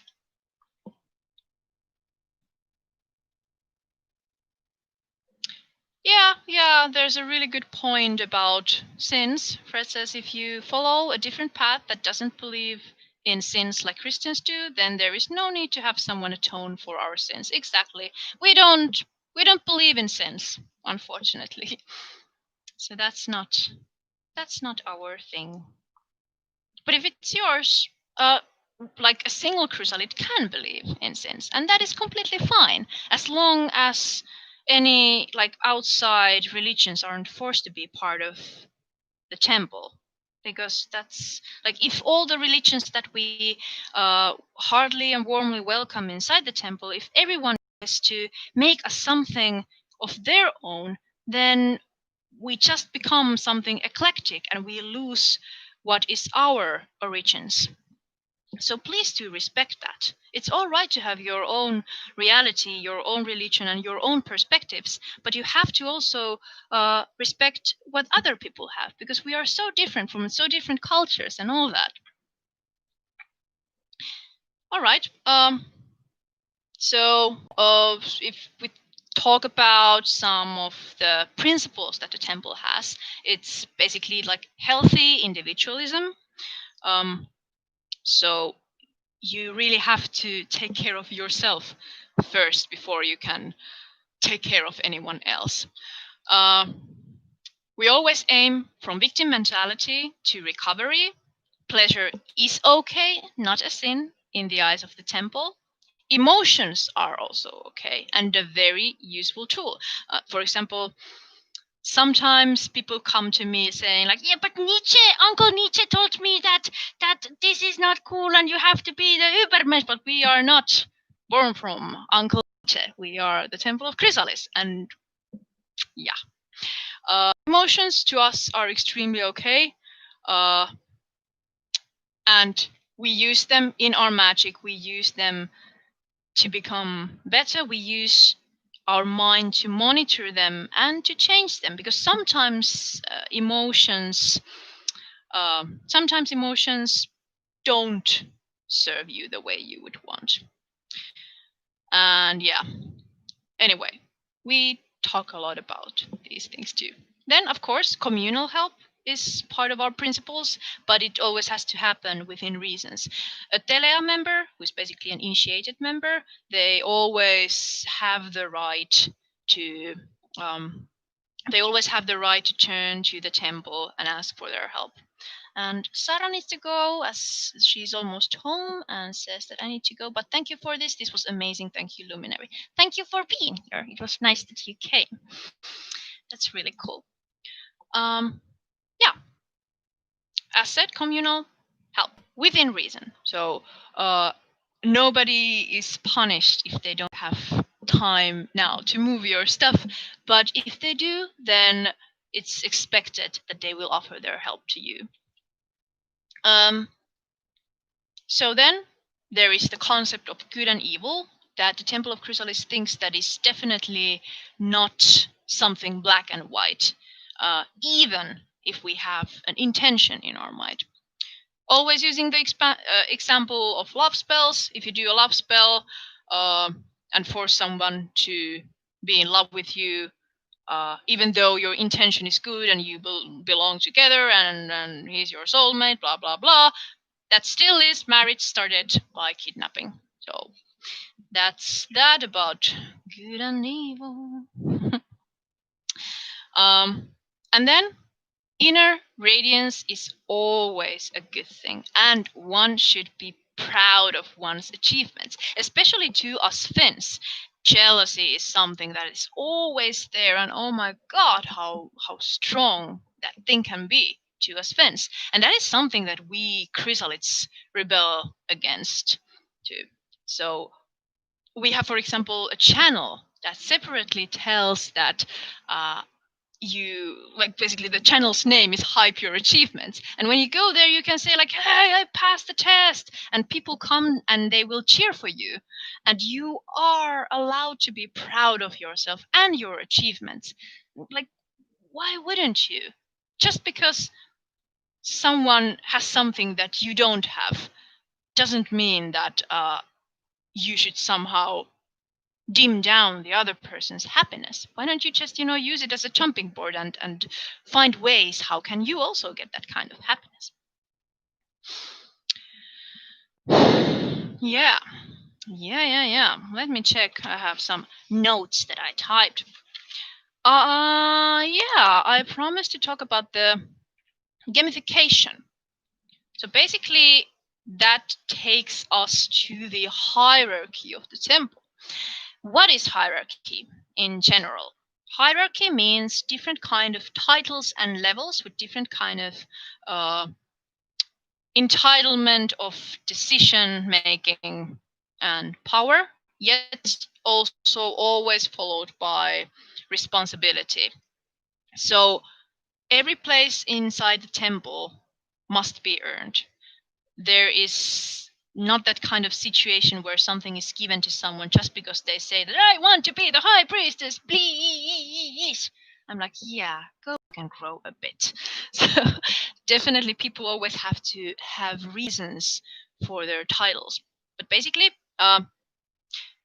every human, as human beings, we are all equal. Period. All equal. The hierarchy measures only the positions inside the temple. And it is part of the temple's core kind of reality. And it follows the philosophy that when you work for something, you are rewarded. And every time you gain a title, it means that you have worked to earn it. And because you have worked to earn it, the temple supports by showing you that you have earned it, by showing you respect, admiration if they feel like that. Usually there is admiration, because usually the people who gain those levels or titles, they have done something that puts everyone in awe, like, wow, like she just organized a whole club event to the whole temple and did such a good job. Mm.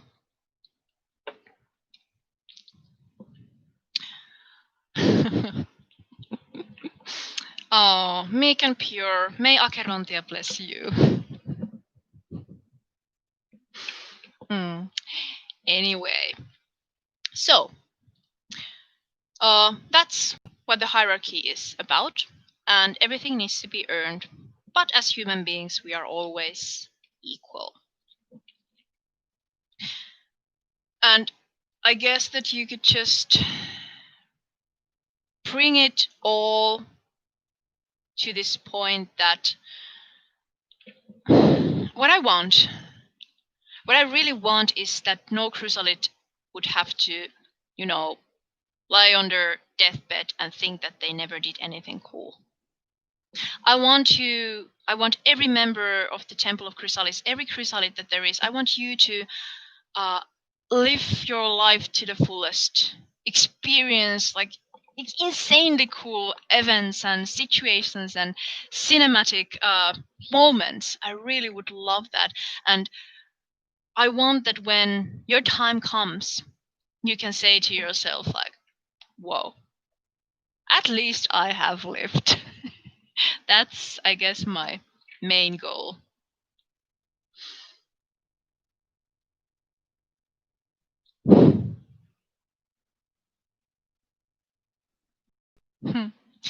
Interesting discussions in the chat, but never mind.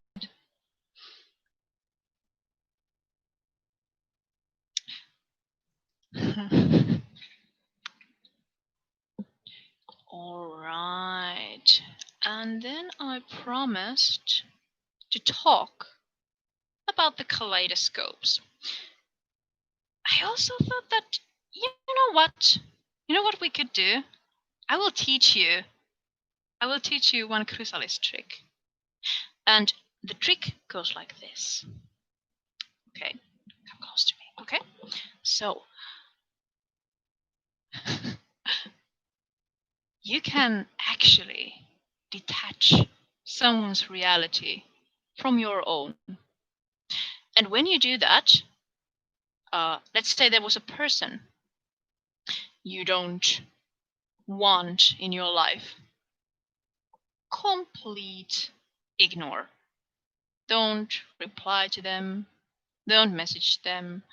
Instead, drive with an insane speed in your own life. Let's say if there was for example, a chat where you feel that you are attacked by someone, just don't reply to them. Like, don't feed the troll.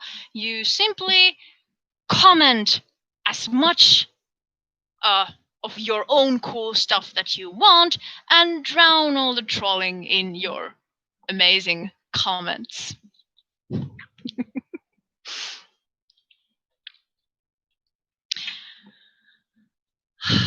All right. So, yeah, sorry. I almost forgot completely to talk about the gamification. So the hierarchy is also gamified, and we even have this like occult points that we can share, especially to the initiated, based on their level of participating. And the whole Discord server is basically gamified in a way that every time you get something, it presses the buttons of the same things that would be pushed when you play, for example, games. So that's what I gave from the games industry. All right. Oh, I love this question. What are the temple's thoughts on the pursuit of wealth and chasing pleasures of the flesh? Thumbs up. Um, if that is what you want, then definitely yes. And I don't know if you just joined. We just a while ago we talked about our quite hedonistic tendencies. So we are definitely sex positive. We don't force anyone to do anything, but definitely the pleasures of flesh are close to my heart. I'd say that at least, even if we have some asexual members too, the symbolical level of the pleasures of flesh are also close to their heart. So the answer to your question, it's positive.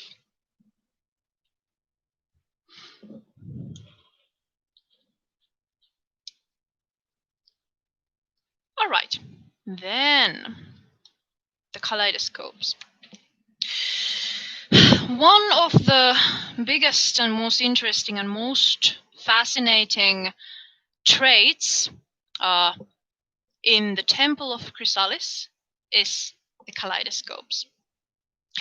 And the kaleidoscopes are basically the 6 aspects of life, of yourself.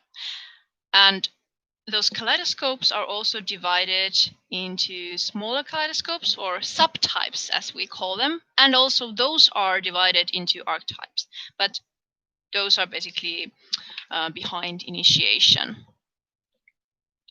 Just a little second, I need to do one tiny thing at this point. I'm very sorry.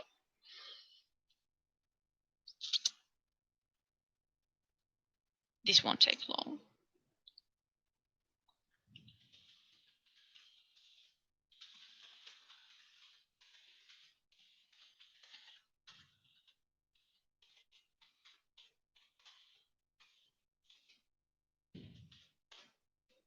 There we go. So, kaleidoscopes. So basically they are the main aspects of life divided in subtypes and archetypes.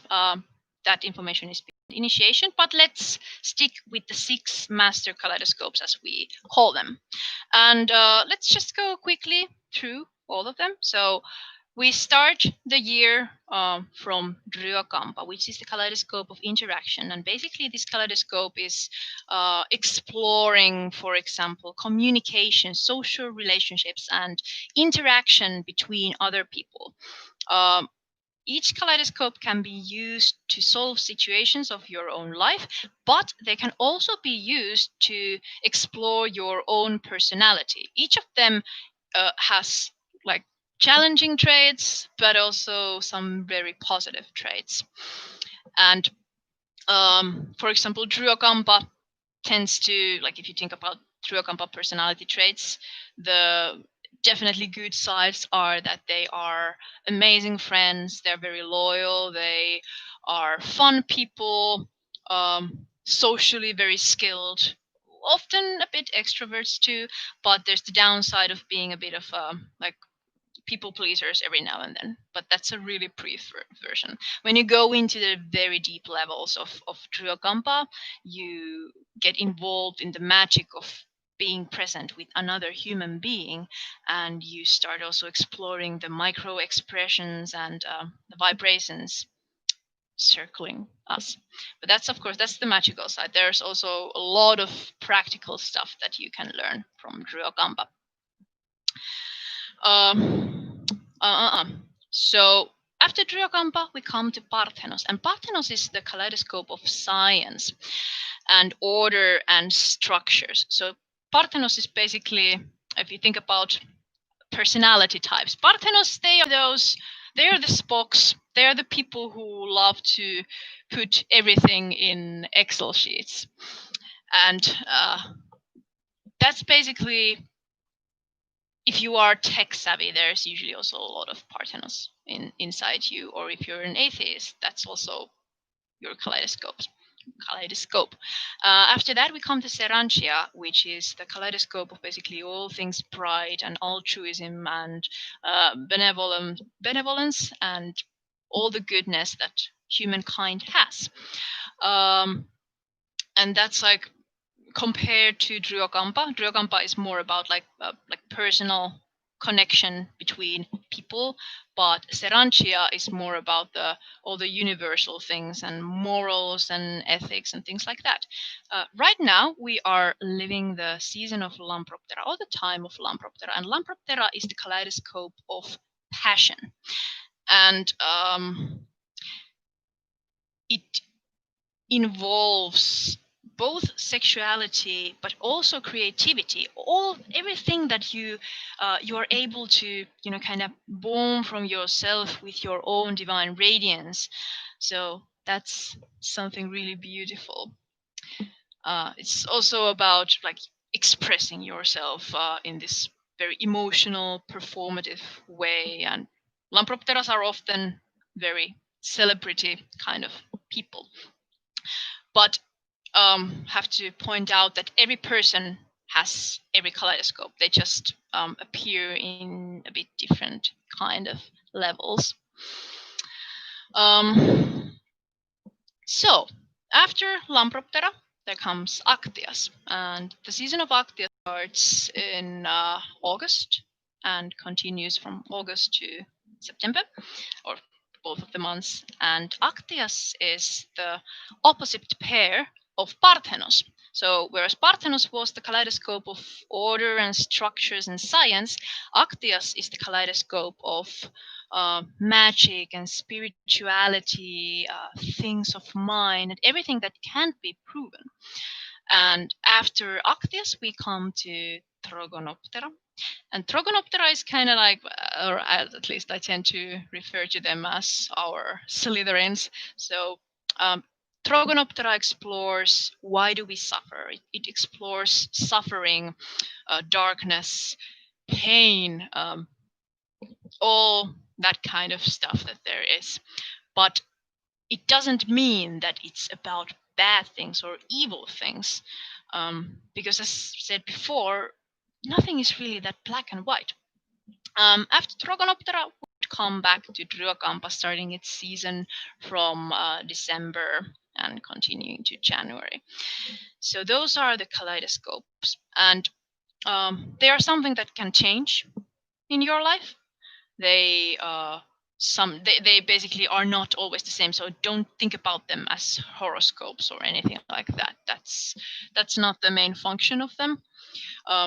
They are there mostly to help you to structurize your own behavior and make kind of notes about it. And let's see the chat.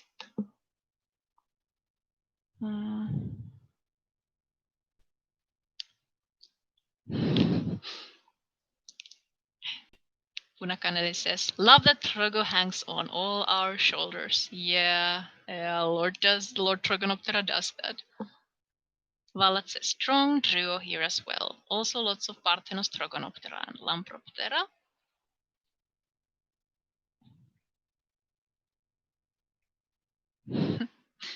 And there are questions that, what combinations are you? Kaleidoscopes, yeah, and discussion about that. Cool. And yes, there's also a question about the test. So yes, there is a kaleidoscope test. There are two versions. Both of them are work in progress kind of versions at the moment. There's a short test, and then there's a long test. The long test takes about an hour. It still needs to be polished quite a bit, but the moment I find a suitable service provider who I can use to actually make this full test, then I will make one. All right. Something important to know about the Temple of Chrysalis is that we are, as said before, we do have the hierarchy, and we have different circles. We have the inner circle, middle circle, and the outer circle. And to be able to be part of the actual temple, you must go through a trial of 2 years. And there's included, for example, pre-task, different kind of things you need to do, and you need to prove yourself, and only after that you can be initiated, and that's only like the first degree initiation. That's just the beginning. After that, you will have multiple chances for new initiations. But about those, I unfortunately will not be talking because that's part of the secret information. But that's just something that you really should know. The kind of behavior that we usually expect from someone who wants to get initiated is that they are cool with all the things that I've been now telling you in this stream, so that they can behave, they can act like adult beings. We don't mind about all the jokes that go below the belt. That's something quite common to us. But what I mean by that is that you are able to speak up your mind. You don't throw tantrums. You don't go sulking and like just sulk by yourself like, oh, everything is so shit, and you don't say anything about it to anyone, because nothing gets fixed if people don't have discussion. Of course, there are also moments when you need to know that you can't have everything you want. So as I mentioned before, you can't make Imago to mean something else that it means to us. We expect you to be able to kind of travel in both science and magic, so both of the realities. We expect you to not be an asshat. It's all right to challenge. It's all right to tell your opinion, but there are smart ways to do that. If you challenge someone for the sake of having having caused some drama or something like that, that's like, why the fuck are you doing that? Don't you have like anything better things to do?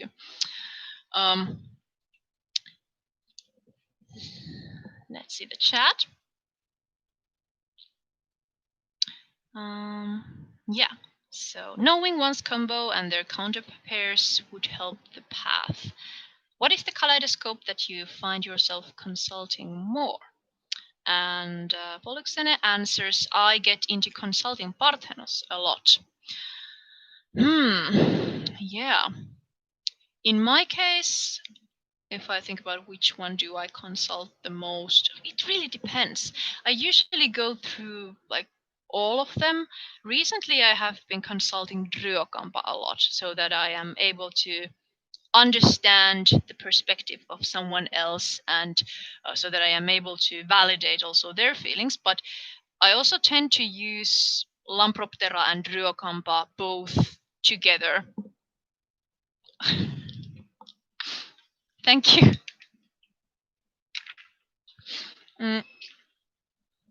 I use... Whoa, what is this? Is it like cold tea? I think it's maybe cold tea. Iced tea.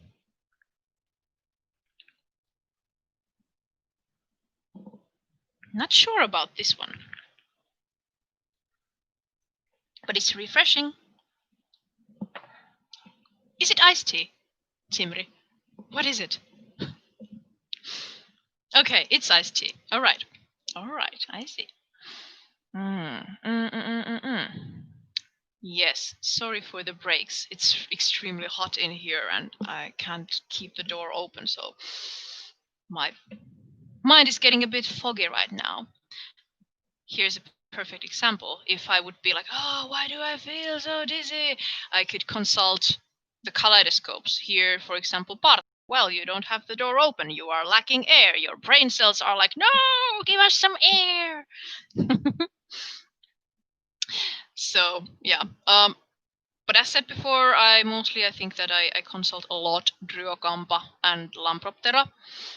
And I have pretty high Lamproptera, but there is still also parts of Dryokampa, and those two, as they are kind of like the counterparts or pairs, it causes sometimes a bit conflict. So in my case, to put it directly, I'm in a position that causes me to be really creative and really out there, And that makes people annoyed.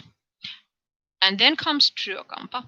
And the Tryokampa in me, of course, is sometimes really worried that what do other people think about me? And that's a really bad thing for someone who is there as a public figure, basically.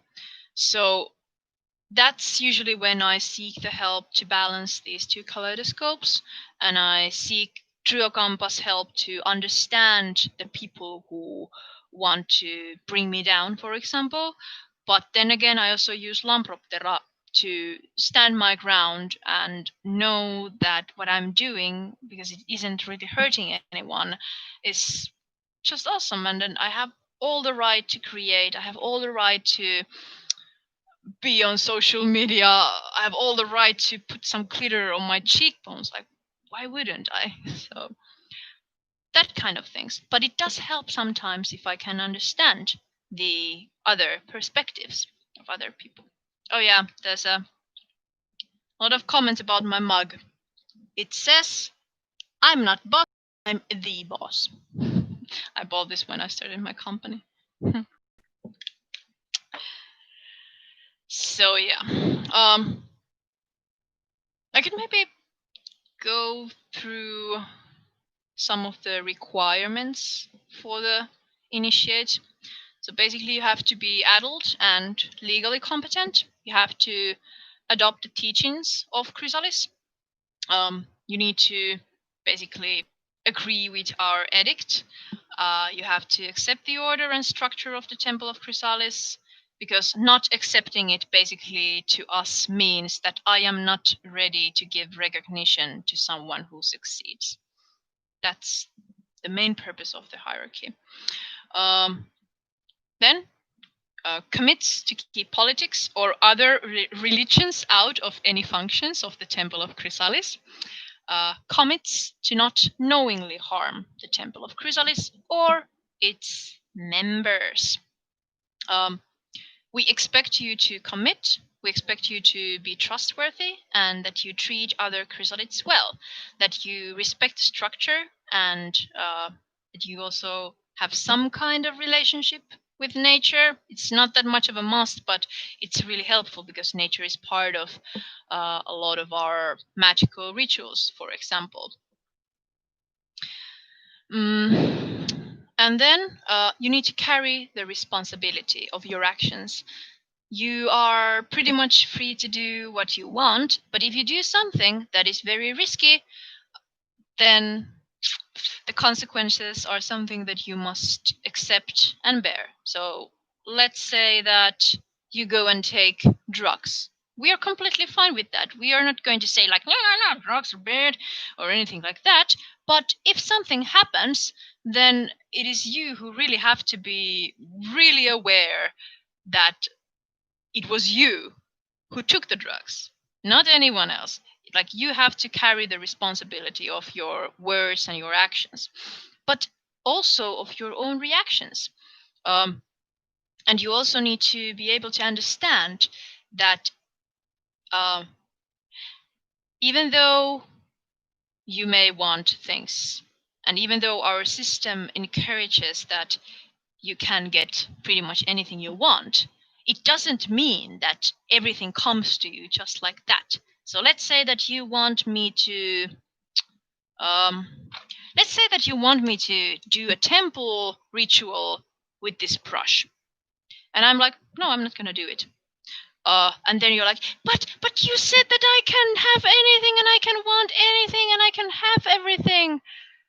Well, yes, but first you need to think, how can you make me want to do that ritual with this brush, if that makes sense. So don't exploit the system, because it will be pointed out to you. Don't try to outsmart the cult leader who developed the system. She knows better.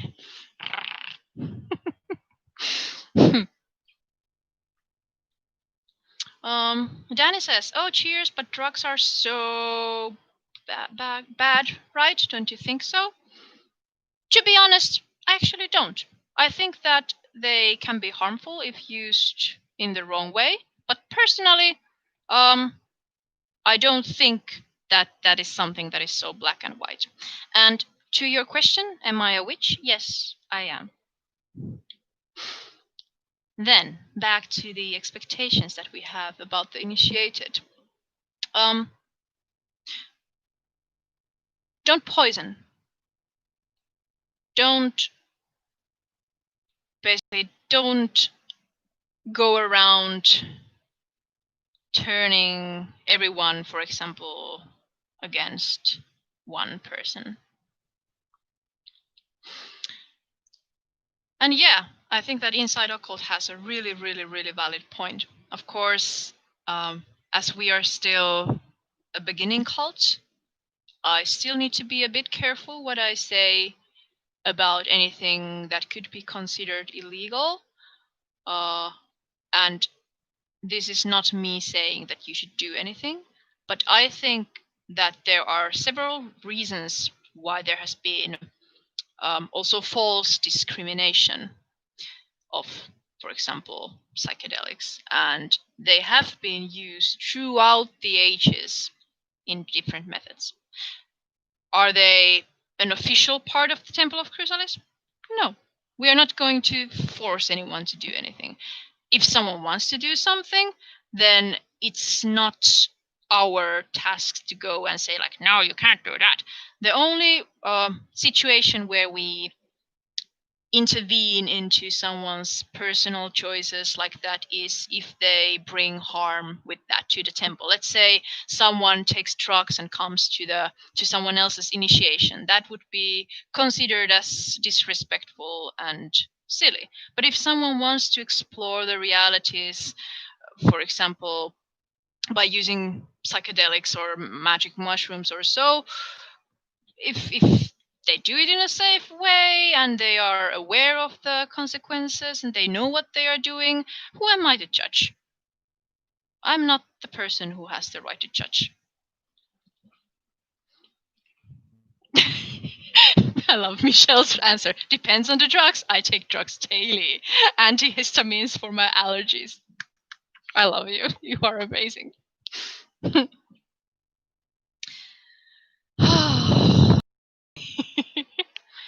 But they create kind of an addiction. So if you are starting drugs, you will probably want to get. Oh, that's in some cases, yes, but it's much more difficult topic than just that. And there are studies that, for example, prove that alcohol can be more addictive than certain drugs.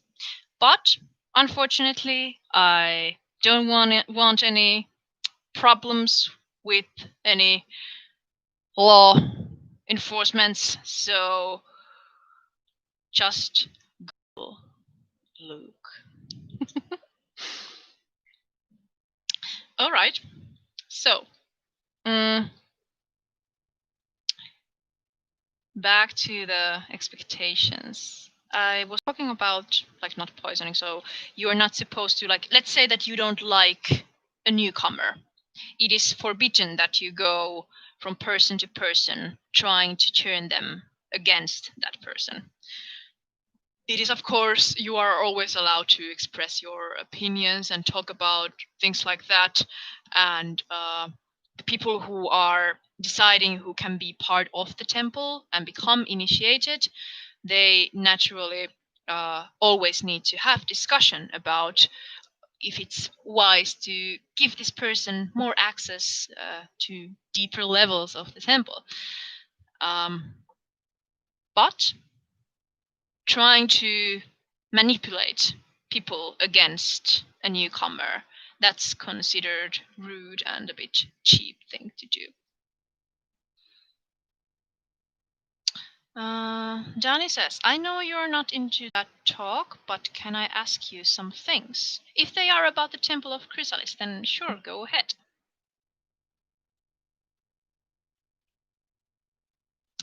All right. Then we have the resignation. So if you resign from the temple, if you leave the temple, any materials that you have or anything that belongs to the temple that is now, as like, for example, in your home, let's say I gave you don't know, a shovel or something that belongs to the temple, then of course you need to return that to us. Oh, Johnny asks, what is your faith about? We have been streaming about it now a bit more than 2 hours, so I think that the best that you can do is that perhaps you could check the stream from the beginning when we end, or go to templeofchrysalis.com and you will find all the briefs. But to give a short brief to you, we are an occult philosophic paradigm based on multiplying your ideal self. So we are an order, initiatory order, and we are a cult. A cult of witches who also love science. That's what we are all about. All right, then one thing that we also demand from the people in the temple is that you are not allowed to dim down someone's success. So if someone comes and says like, "Yay, I just got a new job," you don't go there ruining the moment by making it all about you. You don't go there being like, "I wish I had a job too." That's fucking pathetic and annoying. It's like someone is having a great moment and then you come there being like this party pooper who's like, "Yeah, but me. Look at me. I'm so poor me and victim." That's not cool. That's not Chrysalis way of doing things. Don't do that. That's just being a puppy. But attention seeking is all right. However, we recommend that if you want attention, just ask for it. That's the thing. You ask for things that you want to have. If you want attention, say, "Hey, people, I really need some attention now. Can you just bomb me with love?"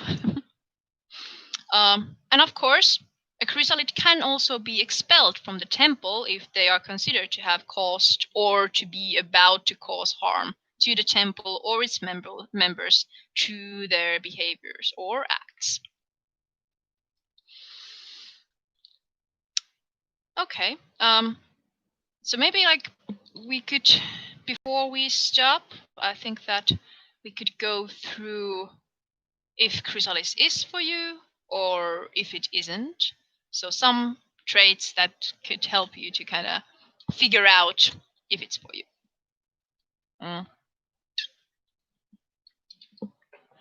Johnny asks, what do you think about Islamism and Catholicism?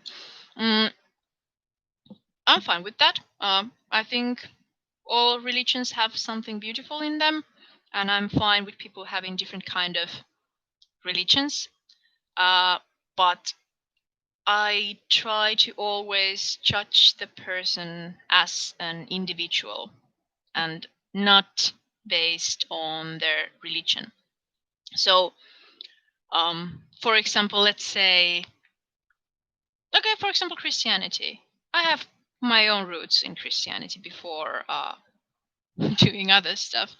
And I have many Christian friends, and that's completely fine with me. The only moment when that is not fine is when someone tries to force their own religion to me. So, for example, someone coming to the chat and trying to force me to take Christianity as part of my faith.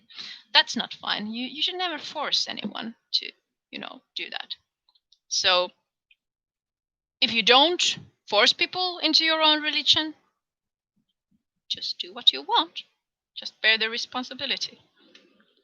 And same with Islam, for example. I know some Muslims and they are cool people. So it all depends what you as an individual do and if you are able to also change your mindset. Okay, so is Chrysalis for you? Chrysalis may not be for you if you are averse to mysticism, magic, or rituals, or if you feel uncomfortable when others succeed. So if you have really strong tendency to be jealous, this might be really hard for you because chrysalids succeed in many things. They perform in remarkable ways. They do amazing stuff. And if you tend to be really jealous, you're going to have really hard time unless you are ready to work that trait and kind of improve yourself. Chrysalis may not be for you if you feel the need to belittle and darken others' moments of joy, as mentioned before. Or if you go with the instinct to say no and can to everything without real intention to try to change this.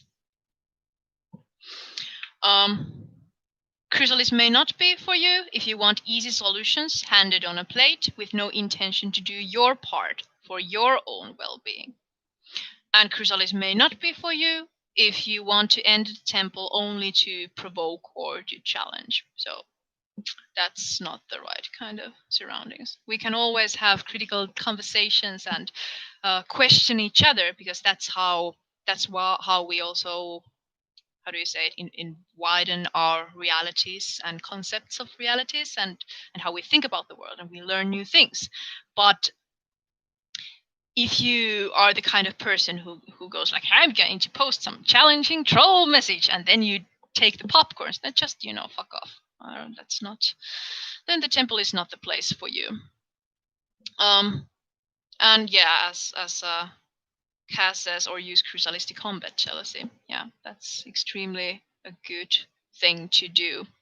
So that is, if you are ready to improve yourself and improve the jealousy trait and kind of get rid of it by, for example, using the system to combat it, then definitely fine. But you have to be ready to do that. All right, then it may not be suitable for you if you just want to, wallow in your own misery. There's a term, we call them Cinderellas. So a person who is always just, like rolling in their pain and misery, like, oh, everything is so bad, and so it's like wine. And don't get me wrong, it's all right to talk about bad experiences and emotions, but there is the point when whining is nothing but whining, when you aren't really actually even doing anything about it. That's usually not. Yeah. So if you expect us to be just some garbage pot where you can pour all your misery and get some validation, we will do that. We will be kind like that, but that will not help you. If you have problem with structure and ownership, then Chrysalis probably is not for you. So if you have issues with authorities, and if you can't give recognition to someone of their job and things that they have succeeded in, then probably Chrysalis is not for you.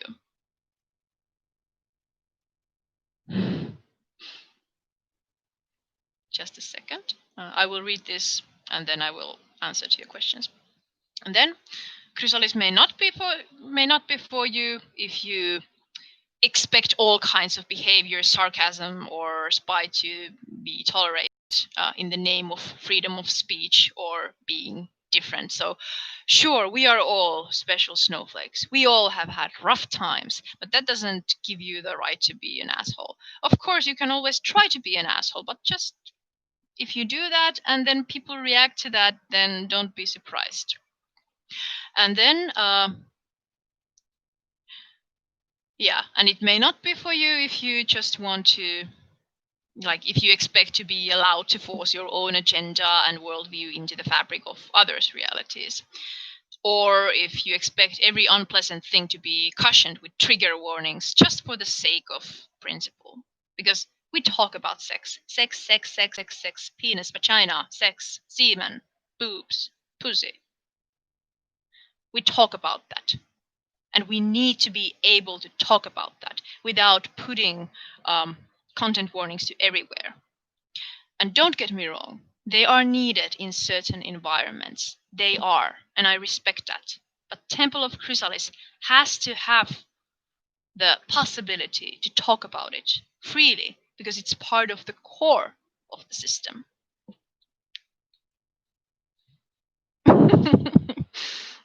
Now, CMD says, well, now this is definitely demonetized from YouTube. Well, I can monetize the channel in ages anyway.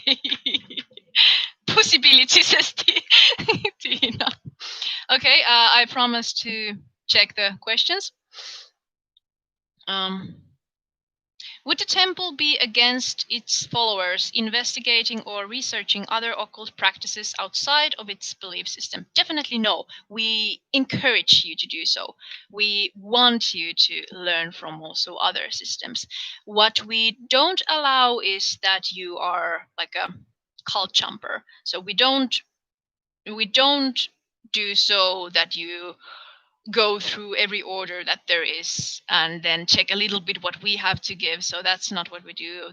Becoming an initiated Telea is pretty much like a life. You can leave, but it's and nobody is going to prevent you from leaving. But the process of leaving usually is very hurtful to both you and the community because you get so bonded and so in love with everyone that there is, and suddenly when you are no longer part of it, it's going to hurt. So that's also why people really need to consider that carefully. But definitely yes, I have like bunch of different kind of books here in my bookshelf about different kind of spiritual and mystery paths, and I think that it benefits everyone to also know about different methods and alternatives and even use them to combine them with chrysalis. All right. And then Danny asks, so just for answering me own questions, you're not Satanists, right? No, we are not Satanists, we are Chrysalites, but we do share some similarities with certain paths of Satanism, or evil magic or stuff like that, or that stuff. What is good? What is evil? Someone's evil is someone's good. We don't talk about evil magic or black magic, but we do talk about dark arts. But that, to find out more, you would need to be a member. Is looking for the justice and truth, right? If you want that, especially if you have a strong Sarantia in you, then definitely you can seek for justice and truth. But then again, what is truth? Yours is probably different from mine. And that is more what we do. Not seeking the truth, but seeking different kind of truths. I almost poured the iced tea. Anyway, we explore different realities. Your reality is probably very different from mine. And just think about like me sitting here. Like reality is an interpretation of our sensory feedback. In my reality right now, it's hot, sweaty. We are in Finland. I can see different kind of things. I feel different vibes. But you are in some completely other kind of place. You probably feel things differently. You have different kind of backgrounds and history that I have. And that makes everything you experience, your opinions, everything that has formed inside you, all that is different from mine. Because you are a different person, you are unique. And we have different subjective realities.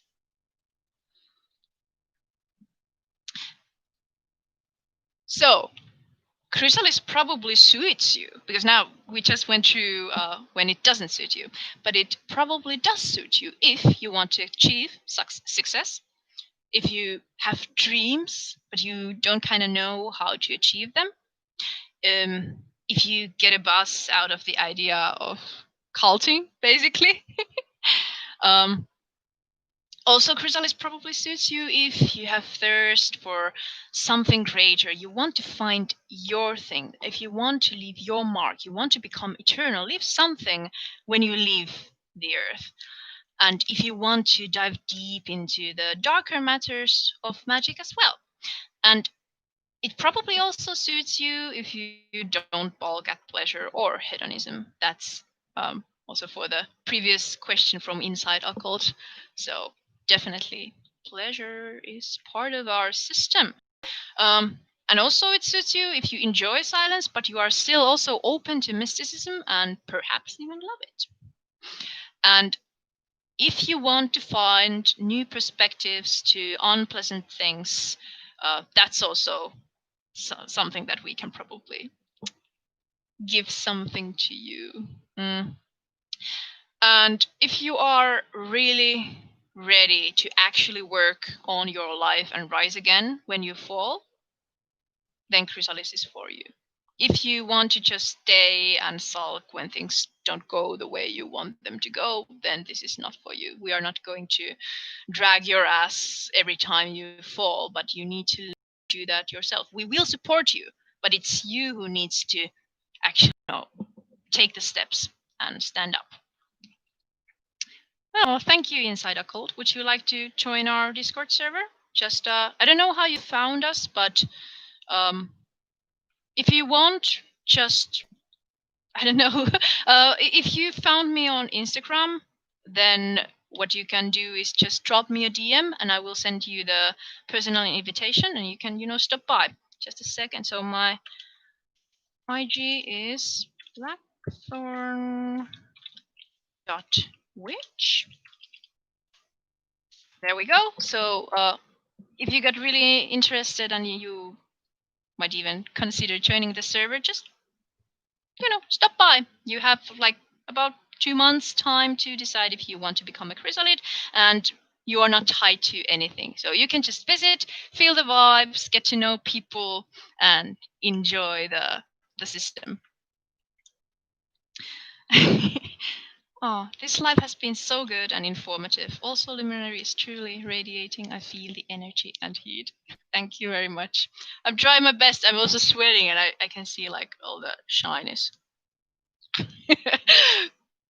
Like I feel like I'm getting sweaty mustache. I love that word, mustache. Yeah. So let's go through the list so that I can at some point allow you to continue your evening. So, Chrysalis probably also suits you if you so to say are fucking tired of victim mentality and you want to change it. So that's definitely what we work on. And because you have the community who has that kind of mindset that we don't do the victim mentality, and when we do that, we fix it. Because everyone falls every now and then. But when you are in the kind of company who always gets back up, you learn from them. So that's why also the Temple of Chrysalis is so amazing bunch, because you start to mirror these successful people, and that's something that makes you also more successful. Also, I heard that in this kind of religious groups, you have to learn Latin. Oh no, Ancient Greek is our language, and Finnish. But mostly we are international. Yeah. We could do some Latin too, but in any way, I think it's good to have some language that has some ties to the old, because the old holds an insane power. Nice stream, thanks. Thank you for being here. Only a couple more sentences and then I think that I will allow you to continue your evening. Okay. Yeah.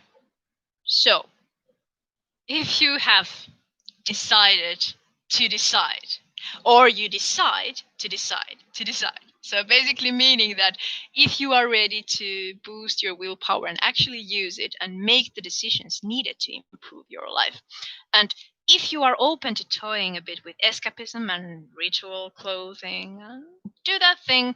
And if you are ready to worship yourself as the deity, which you are, that is probably when Chrysalis suits you a lot.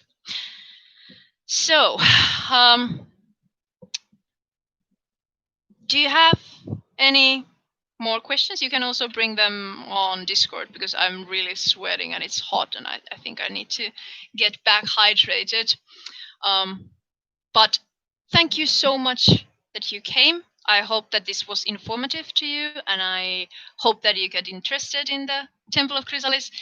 If you want to have the like the invitation, and if you are seriously into maybe joining us, then just ask for us for the Discord invitation. But if this is not your thing, that's cool too. And then in that case, I hope that you will find your own path. So yeah, so the sweaty mustache. Okay, so take care. Have some inspiration in your life, and then demand the chrysalide.